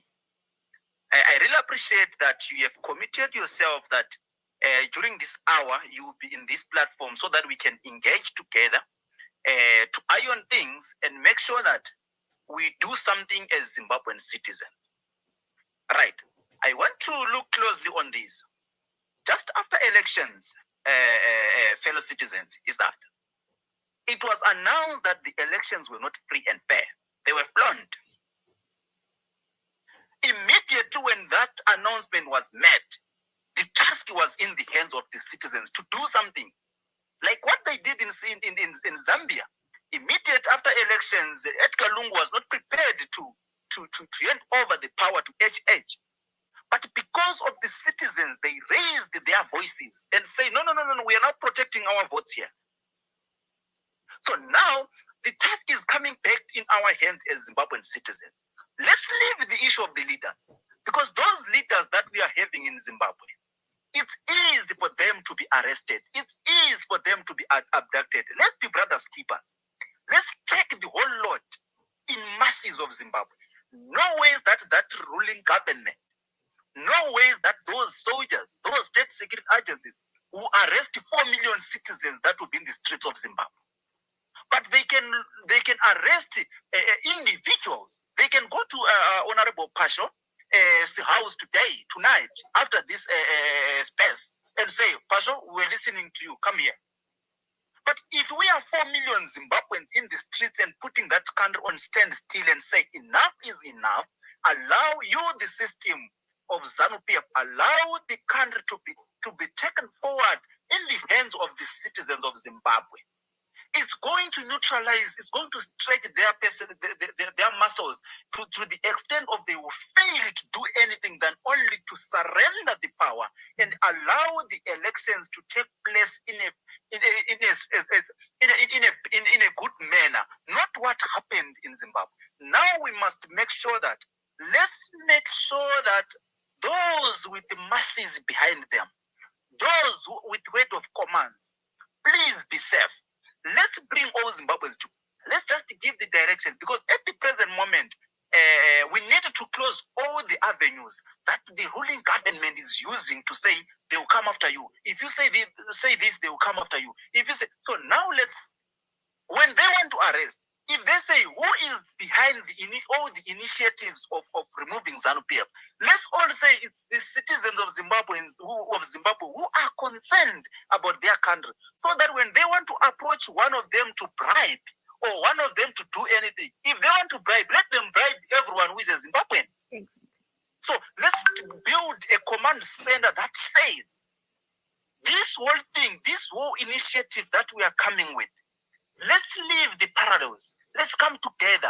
The pastors, the civil society, everyone in Zimbabwe, all the political parties, let's come together and have one voice and bring all the masses that are behind us and say, guys, here is the direction. The direction is saying we are going to have a mass demonstration together as one. Let's leave the issue of I want to be the leader. Let's not push the issue of the leadership. These Zimbabwean citizens, they are not stupid. They know their leaders. They know what they want. So for now, let's bring everyone together. Let's fight the battle that we have, the challenges that we are facing. Let's restore the dignity of our country. How so? By bringing all Zimbabweans together. Let the masses raise their voices. Let's put that country on standstill. Let's not run away from being it's a treason or what. Already we are in treason. We can't run away from the truth. We can't run away from that we are suffering. I might be living a better life in South Africa, but what about my generation, my kids that are growing today? After 10 years, where will they be staying? So, citizens of Zimbabwe, whoever is listening here, tell your friends, tell your relatives, there is no family that is having less than 5 people. Tell your family members, tell your friends, tell your workmates that now the time has arrived. We We are not pointing the issue of saying Honorable Pasho or Honorable NC or any political party. We are saying we are now the Zimbabweans. We have felt the temperature of suffering. We have suffered enough. It can't allow us to keep on silent. Let's come together. Let's work together. All the pastors, let's be a one thing. All the organizations that we know, the leaders, let's come together. Let's have one voice. We know that Zimbabwe, ZANU-PF have planted the issue of FRs and CIOs and stuff. But for now, let's trust whatever that we are having. Those CIOs, they are suffering. No one in Zimbabwe who's working under Labor Act. Everyone is working under intimidation. Please, citizens, let's find it in our heart that the task to liberate Zimbabwe is in our hands. Let's find it in our heart that the weapon to liberate Zimbabwe is not the firearms. No, the weapon is us to come together in numbers and say enough is enough. Mnangagwa and your system, please, we want to bury you today, not tomorrow. To remove ZANU-PF is not going to take us 24 hours, but to revive or to unite Zimbabweans, that's where the task is. Let's come together. Let's not point on saying this one once did this. I know that we have differences. We can't agree in everything.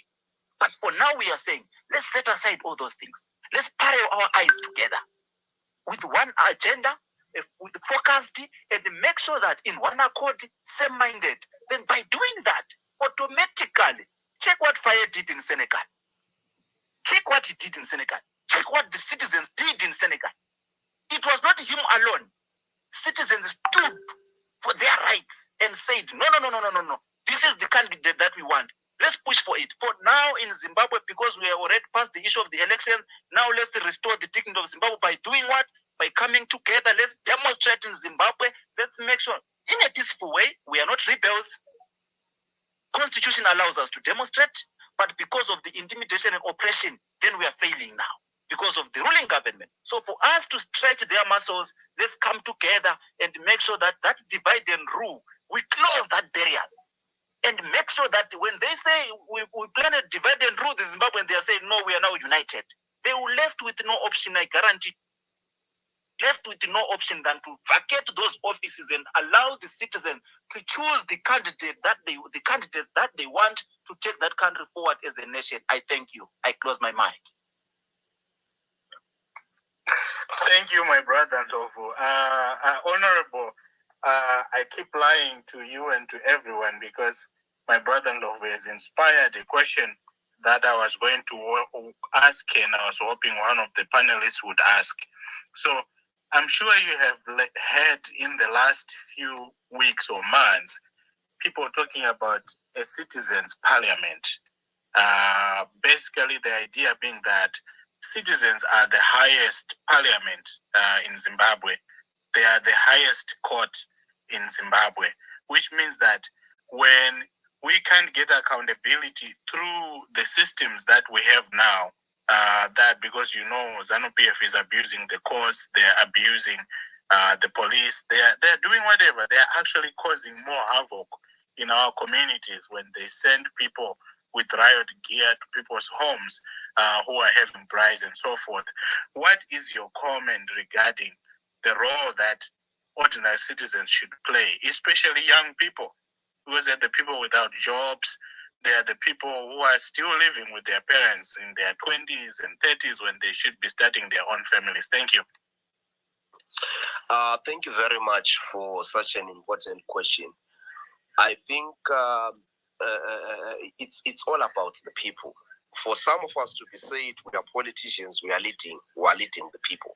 If the people says let's take this direction, that's what we will follow. If the people say, look, as members of parliament, we think you should be pushing this issue, that's what we should push. Well, that's what we should push. So I am saying this to bring us to an understanding that if there is a constituency that has the power when it comes to governing the country, it's the citizens. If there is a group that has to understand that they can do as they wish, they can run this country, it is the citizens. And that's why protests, wherever there is success, wherever they yield results, it is when the people come together. You know, a classic example is what is happening in Kenya, you know, following the taxes that President Ruto has put in place and the people are rejecting. It's the young people on the street, it's the young people coming together, you know. It's the Kenyan citizens across, you know, both some on the internet, on social media, some on the street. So if only our people understood the power that they have, you know, in terms of shaping change. We have seen those protests even in Zimbabwe that, look, if people come together, for sure change does come. So it doesn't matter whether it's young people, it's the old people, you know, it's the labor movement, it's the students, it's the middle class. If the people come together from all walks of life, change will definitely come. I like what my brother said, that, look, we don't have to wait for political parties. We don't have to wait for individual, but people have to come together and make sure that they fight for change. Because our people must understand that change is not only for President Chamisa or for us in the opposition, for us in parliament or for Change Radio. When we talk about change, it's for everyone. And the day we realize that is the day we will come together and bring change to our country. Thank you very much. Thank you, Honorable. Chief, are you back? I'm here, Doc. I'm here. I've always been here, listening, enjoying the rich and productive discussion. Thank you very much, Honorable. Thank you, everyone. I've been trying also to get hold of Honorable Gumbo, but where he is, he can't join. But I'm glad that Honorable Pasho is holding up and he is still going. But of course, we are about to round up, but don't go away because we're going to give Honorable Pasho 5-10 minutes to say his closing remarks and the way forward as a youth, as a stakeholder, if not a shareholder in Zimbabwe, what he thinks the youth should be doing, not only the youth in Zimbabwe, but also even the youth in the diaspora. And I think, of course, you also speak to all of us what we should be doing. I like what my other brother, Ndlovu, was saying, that we as Zimbabweans, we have this disease that we want to wait for someone. We want to point fingers at other people. But what we forget is when we are pointing to one person, we are pointing to President Chamisa or someone, one finger is pointing at that person, but 4 fingers are pointing right back at you. What are you doing? It's no longer a time where you should be asking what others are doing.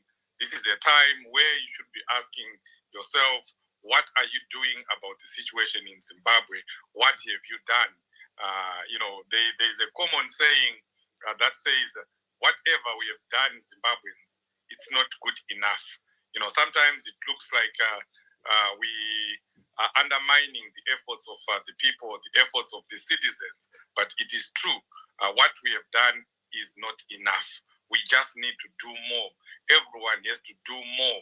Let's stop looking at someone. Che Guevara was the one who said people are looking for liberators, but liberators do not exist. The people liberate themselves. We must be ready to liberate ourselves. And I think this is a good opportunity that we have been presented by Sadc, we have been presented by the system itself, that we have Emerson Mnangagwa being given the chairmanship of Sadc. I keep repeating this, I keep going back to this because it makes my blood boil. It just makes me so unhappy. It makes me angry. And I think it should also make everyone who is here, make every Zimbabwean angry that a person who rigged an election, an illegitimate president, is now about to go to the helm of Sadc. What chances we will have after that? It diminishes all the efforts of the citizens, everything that we might think of doing in future. it has dire consequences. That's something that we should stand up as Zimbabweans, united as Zimbabweans together, and say no to that.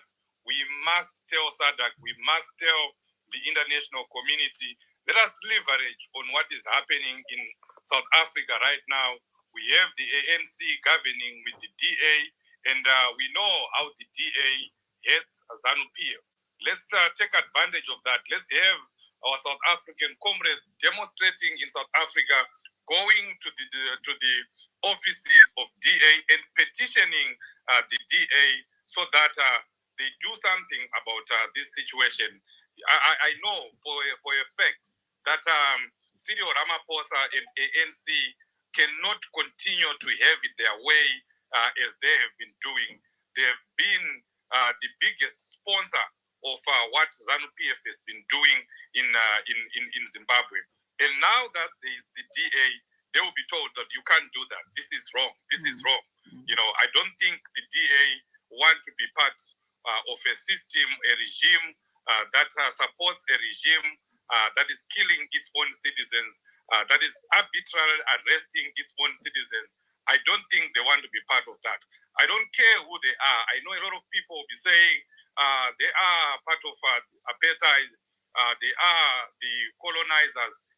We as Zimbabweans should not even think about that, because a friend at this moment in time, anyone who is against ZANU-PF must be a friend to us. So let's do what we can. Let's leverage on the situation in South Africa and get more people, more organizations, more opposition parties on our side and put pressure on the regime. Pressure works. A lot of people will be asking, why do you continue to do demos? I've been asked that question so many times. You continue to go to the United Nations year in, year out. It doesn't help. People are demonstrating in the United Kingdom. People are demonstrating in South Africa. It doesn't help. But I'm telling you, it helps. It's pressure. It's called pressure. So let's put the pressure. Let's have demonstrations. Let's not wait for the pastors. We should actually be organizing demos in every part of the world. Wherever Zimbabweans are, we should be voicing up our opinions. We should be mobilizing people so that we get in the streets of Washington, D.C., we get in the streets of Soweto, get in the streets of Johannesburg, everywhere, in Lusaka. Why are we not demonstrating in Zambia, where we have such a positive and encouraging government? Why are we not having protests there? We must be having protests everywhere so that we just let the world know that we are against what is about to happen in Zimbabwe. And again, champions, let us support the pastors. If you have something that you have, get hold of the pastors, get hold of me, get hold of the people in Change Radio who direct you to the rightful people where you can channel your support so that at least they have the resources that they need to keep going. There is no struggle, there is no revolution that is ever waged without a support of resources. We are the people. We have supported the struggle. We supported the elections and many programs that have happened in Zimbabwe. Let's support the pastors so that they do whatever they can do. This is our struggle. So as we round up Change Radio, I'm sure you can give the speakers that are here a few minutes to say their last words, and then we end up with Honorable Passion. Thank you so much, Member Shoshe. We have two new speakers, Maura Roberts and Rev Mnashe is the chairman for CBNF, director Roxco, printers and what. And Maura Roberts, an international entrepreneur dealing in agriculture and manufacturing, including logistics. So we start with Maura Robert, then we go to Rev Mnashe, then we go to Maigwaze, we go to Sbu, then yeah, in that order. We have to close, I think, on top of the hour, so we have to be quick now so that we can go and rest. Over to you, Maura Robert. Okay, thank you. I hope you can hear me. Okay, thank you very much. And I say greetings to you, all of you good people of Zimbabwe, my very good friends. We always meet with a group of Zimbabweans somewhere on Twitter every day at 6 UK time to pray. And I have not forgotten your country. And you know, I've been afraid of this country for a long time now. And I want to do, I'm so saddened by what is taking place in Zimbabwe right now. And my big question comes to my disease. Where are the young people in Zimbabwe? Where are you, the youth of Zimbabwe? But I'm talking of inside Zimbabwe now. Because you can see what is happening. I'm in Switzerland. That's where my company headquarters is. But I'm from Kenya. And you can see what is taking place in my country, Kenya.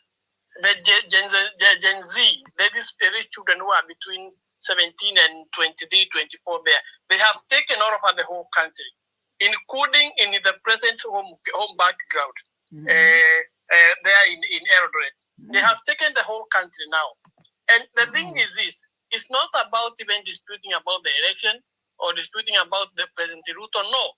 It's because of finance bill that is before the parliament now. Because our process of making a finance bill for the next year starting ending in June and starting in July is different from most of the African countries. We first of all collect views and this, and then the government say they want to take these taxes and this and this. So the role of the Minister for Finance is just ceremonial. It is the parliament that gives the note, yes or no. If they say no, that bill won't, we have to start afresh. Now this bill that is before parliament now, it has gone through the second reading and it has won.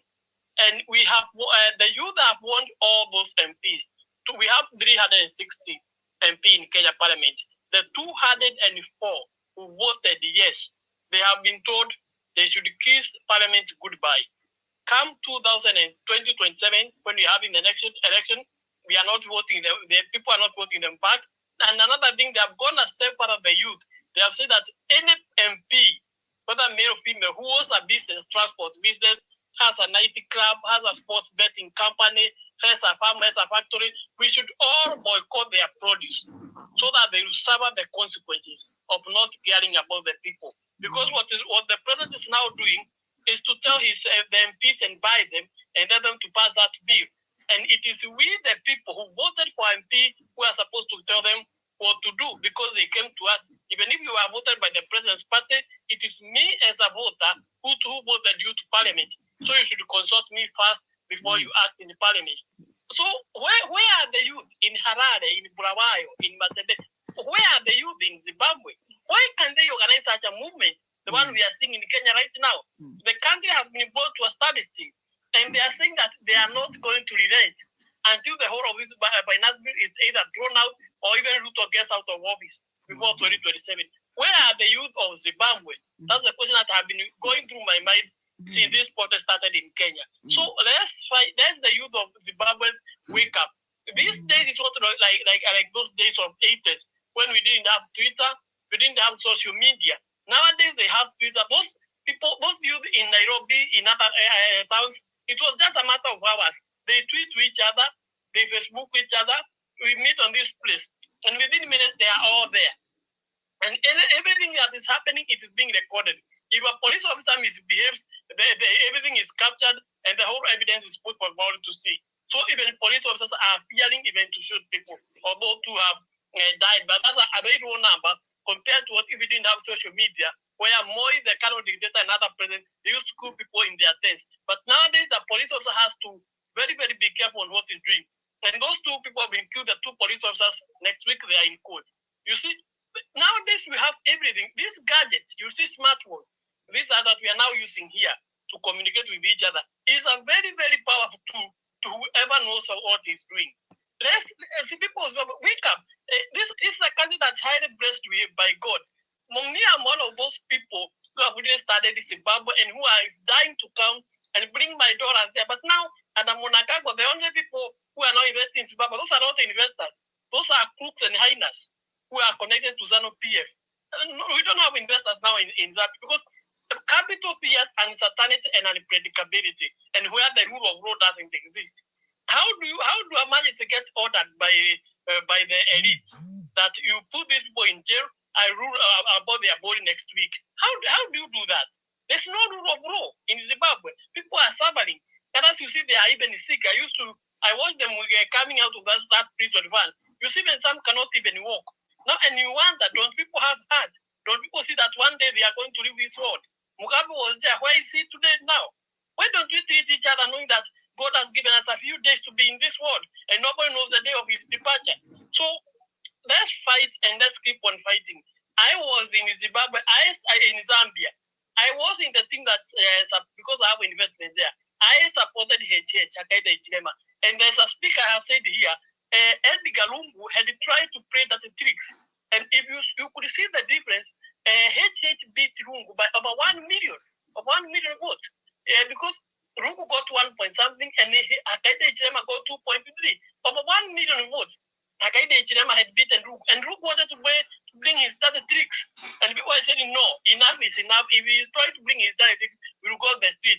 And that is when the advisors of Uru Odigalungu told him, no, it's enough, just hand over power peacefully. And that's why you see, because exactly where Rubu was taking Zambia is where Mnangagwa now has taken Zambia today.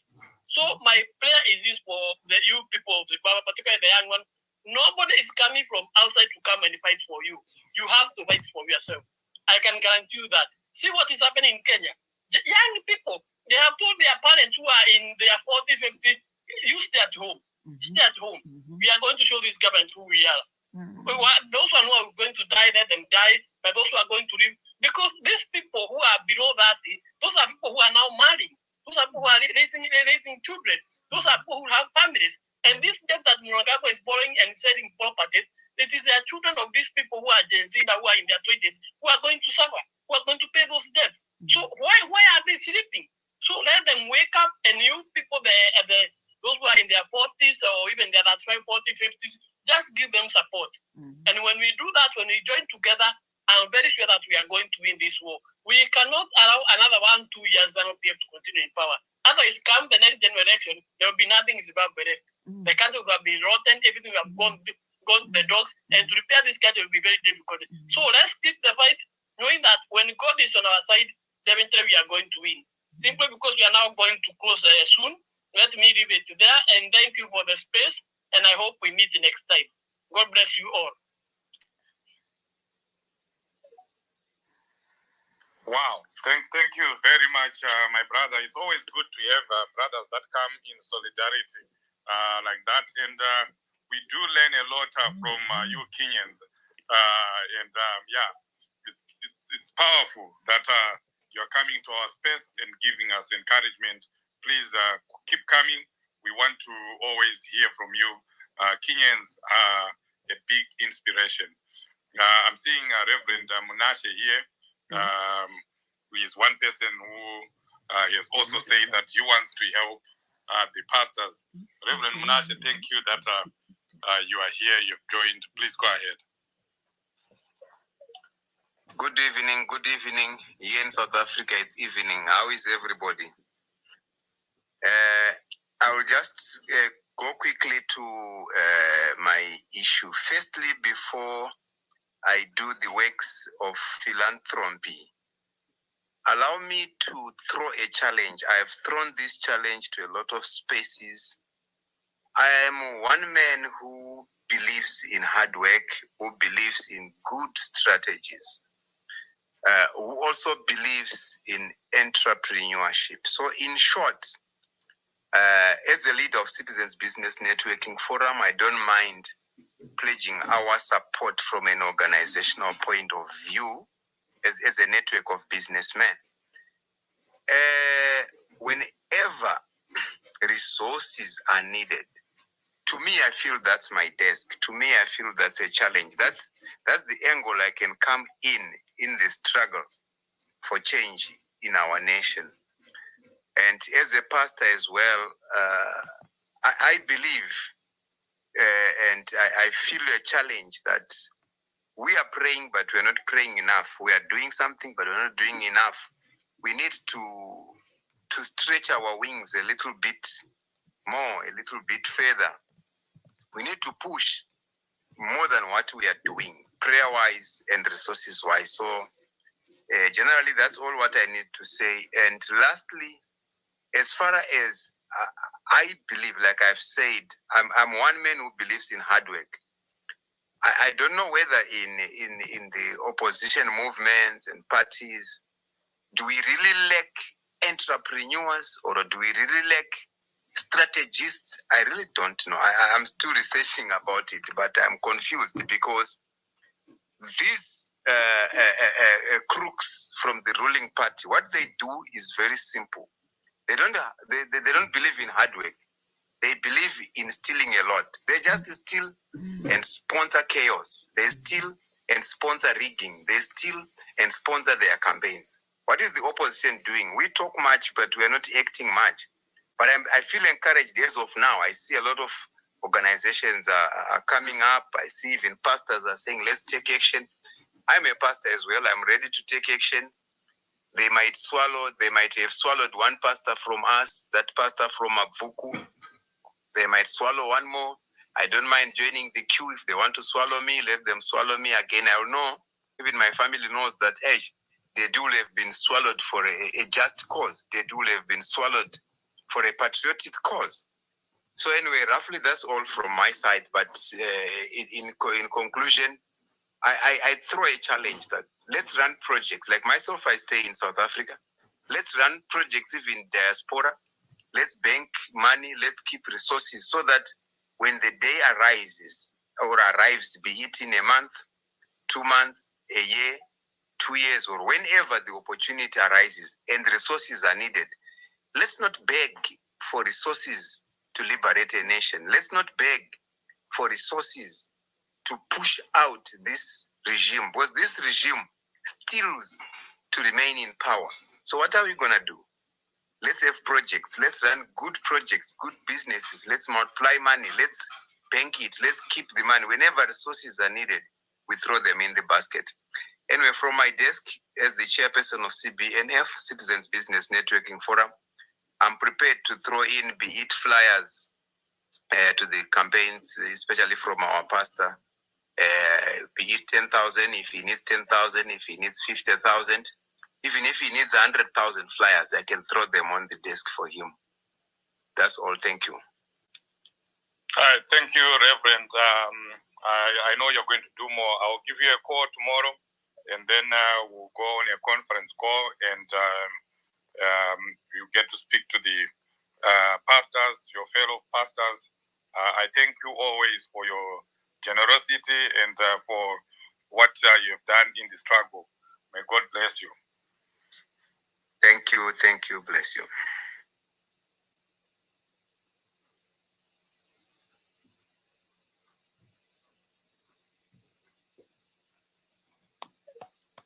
You can go to the next speaker, change radio.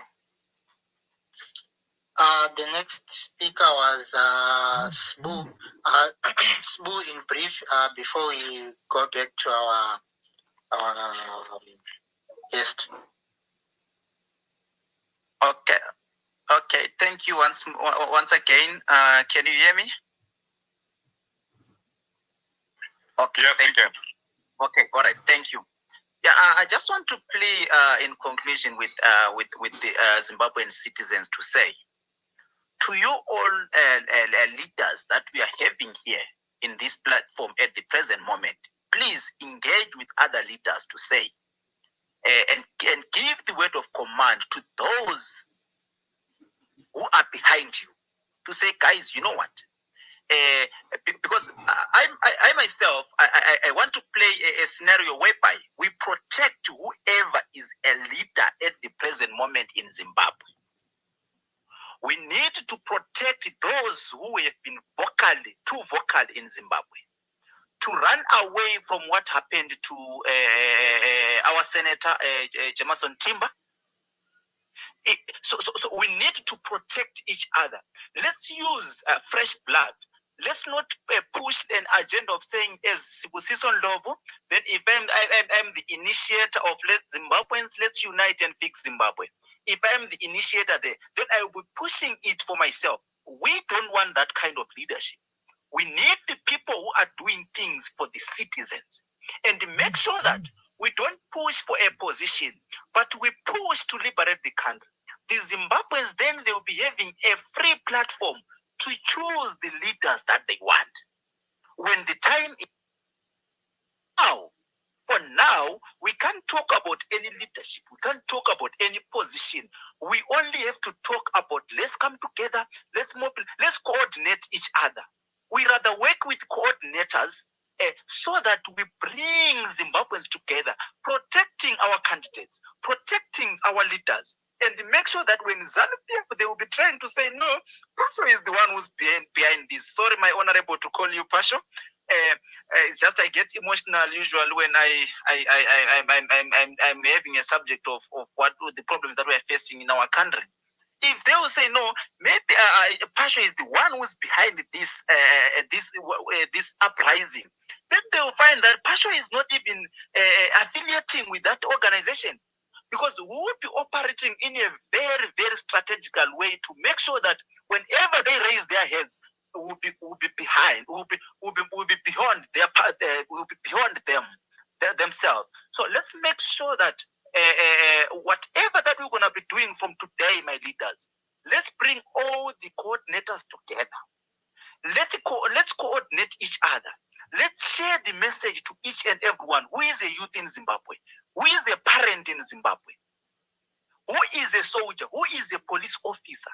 Let's tell them that we are not fighting, we are not rebels, we only want to liberate ourselves. So when you see us in the streets, please don't fight with us. I just want to share this again with you before I go. I close my mic. In Zimbabwe, my leaders, I think we all agree on this. ZANU-PF, their strategy, they only have two strategies. When people are demonstrating, they shut down the network so that they can release the soldiers from the camps. When they shut down the network, it's because of they will be trying to make sure that nothing will be broadcasted from the journalists' desk. So what we want to do now is that, because of now they are preparing to broadcast the summit. No ways that 2 days prior to that summit date they can tamper around with network, because all the BCC broadcasting companies, ENCA, SABC from South Africa, all other international broadcasting, they will be there preparing to broadcast that summit. So how then are they going to arrest the journalists? No ways, they can't tamper around with the international journalists. They can't do that. So now for them to, because of these international journalists, they will be vigilant enough to cover up on our side. Then what are we going to do? We are going to make sure that our journalists, they are protected. We use the international right. Then for them to release the soldiers from the camps, I'm not going to hide anything with this information, because Mnangagwa must know that we are coming after him, because there is nothing that is doing in that office with his cabinet. Right. So for him to release the soldiers from the camps during the presence of international editors, international journalists, and the visitors that will be there to attend summit, he can't release the soldiers from the automatically ask him that, are you turning against? Who are you fighting against? Because you are saying people, they voted for you. So no way that they are going to sit the summit while the citizens are in the streets. They can't. They will attend our issues first before anything else. So this is what I'm forwarding to you, citizens, that all the strategies, all the plans are in place. The only thing, and now Mnangagwa, you left with only one option. Either he choose to release the soldiers to squash all citizens, like what he did in Matebeleland during Kukurahundi, or he is going to vacate the offices with his cabinet. Because immediately he releases soldiers, no chairmanship that will go to in his desk in Zimbabwe. No ways. They will attend our concerns as citizens who will be concerned about the problems that we are facing in Zimbabwe. This is what I'm forwarding to you all Zimbabweans. Let's come together. Let's join hands together. Let's understand that alone you can't make it. You might be having a lot of money, but without human resources, it can't be successful. Even if you have human resources, without the support of financially, you can't make it. So we need to conject everything together and make sure that we come together as Zimbabweans and make sure that we protect our candidates. I can refer to Reverend Munashe that he is also the one we have been printing the flyers from the initiative that we are going with. I applaud the hands on him, and I can say that no, with this man, nothing will fail. We always make sure that he's protecting each and everything. He makes sure that he communicates. So Rev Munashe, I know him in person. I have been going to the meetings with other political leaders here in South Africa, with him together and making it as a reverend, as a man of God. So I always bring him to say, no, let's go together. Wherever the presence of the man of God is, everything will be successful. So on the Reverend Munashe, I even know where his offices are. So on the side of the flyers, whatever that he said, he is going to do it. That one I'm sure. Now we have printed almost 8,000 flyers. We have printed 5,000 flyers before. So there is a lot of things that are taking place at the present moment from our desk, and make sure that we are trying to spread the message. Now that's why we are getting in the Twitter spaces. I thank you, the hosts. I thank you, the radio. I forget what are the ends name there. But the hosts, we thank you for all these spaces to make sure that we communicate with other honorables and leaders that we are having in Zimbabwe. I close my mind.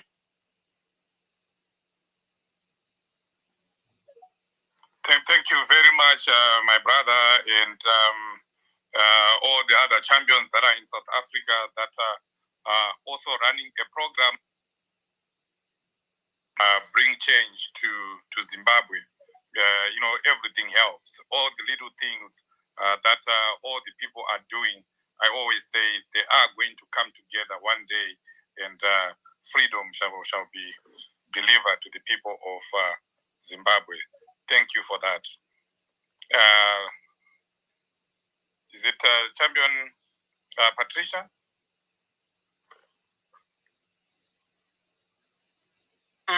No, there is Dr. Ranga. I think Dr. Ranga, you can take over and give back to our guest so that we can get his closing remarks and close the space. Over to you, Dr. Thank you, my brother at Change Radio. As always, this has been a great space. We have had a great time, and thank you, Honorable, for taking this time. And we have learned a lot today. We always learn something. And thank you, everyone who has shown up on the space today, whether you spoke, whether you were just there listening, and whether you retweeted the space so that as many Zimbabweans can hear what is going on. And thank you for the special guests. We have guests from Kenya and everywhere else. See what happens. Our reverends, thank you. Thank you, my brother-in-law, and everyone who has been here. So we'll give this opportunity to our Honorable Swanda. We couldn't have Honorable Gumbo because of logistical challenges, networks and other things. This is Zimbabwe, unfortunately. But hey, we have to soldier on. So we'll give this opportunity to our Honorable Basho for, to give his parting shots and anything he wants to say to young people in Zimbabwe. And also there's a last question, as always. The question is there a question that we haven't asked that you would like to answer? This will be an opportunity to answer it, Honorable Swanda. Thank you very much, my brother. Thank you very much. Allow me to say thank you to the entire team here, Change Radio, the fellow speakers, the pastors, and everyone has been asking questions. Thank you so much. We really appreciate to have such a platform. I'm not going to be so long, but what I can tell the people is that let's join and jump into the freedom train. The train is moving. It's not yet full. Let's all come in place. Let's all join. Let's all ensure that we support every effort. Right now, the pastors are calling for a demonstration. Let us support them and ensure that we free our people. I can assure you, change is coming, and as it stands, our best foot forward is President Chamisa. So let's make sure that we all come together, we all support and ensure that we free our country. Otherwise, thank you so much. Thank you. Back to you, Honorable. We appreciate the time that you gave us today. I know you were traveling, but you still had time to sit for more than 2 hours and speak to the citizens. That's a hallmark of a good leader, a leader who speaks to his people, makes himself available to the people. We appreciate you for that. And as we finish, as we round up, I also want to thank some citizens that are here that contributed to the fund that we're collecting. I know I can see some that were here. We lost a journalist, a very good journalist, one of the veterans in the field, Lucy Yassin. She was working for VOA as a contractor for a number of years, and she also worked for other regional news medias and also media houses in Zimbabwe. She passed on Tuesday, and she was buried yesterday. You know, the story of Lucy, it just breaks my heart. It speaks to what is happening in Zimbabwe. She was in hospital for only a few days. She needed $6,500 for her to be operated on. And we're trying to run around to raise that money. Unfortunately, we couldn't. And I heard on Tuesday that she passed away, and she was buried yesterday in Harare. Lucy was one of those journalists that stood with the people, that supported the struggle. She even helped us set up Change Radio. We consulted her for free. She never charged us anything, as some that we were approaching were doing. They would be asking for money. Lucy came in and she gave us all the information, all the advice. She even helped us to recruit one of the journalists that we were working with in Harare. That was the nature and the pedigree of Lucy. And now she is gone. We've lost one of us, one of the unknown and unsung heroes and unsung freedom fighters who stood with the movement from the days of Morgan Trangirai to now with Advocate Nelson Chamisa. And I want to say to her that rest in peace, champion. We are going to finish the struggle that you were very part of. And to those that contributed, Chema, I want to thank you and God bless you. Back to you, Change Radio. Thank you, Mambo Sose, for that, those remarks. Thank you so much, everyone, for coming to our space. This was an interesting event. We spoke to Honorable Pashoswanda. He mentioned a lot of things that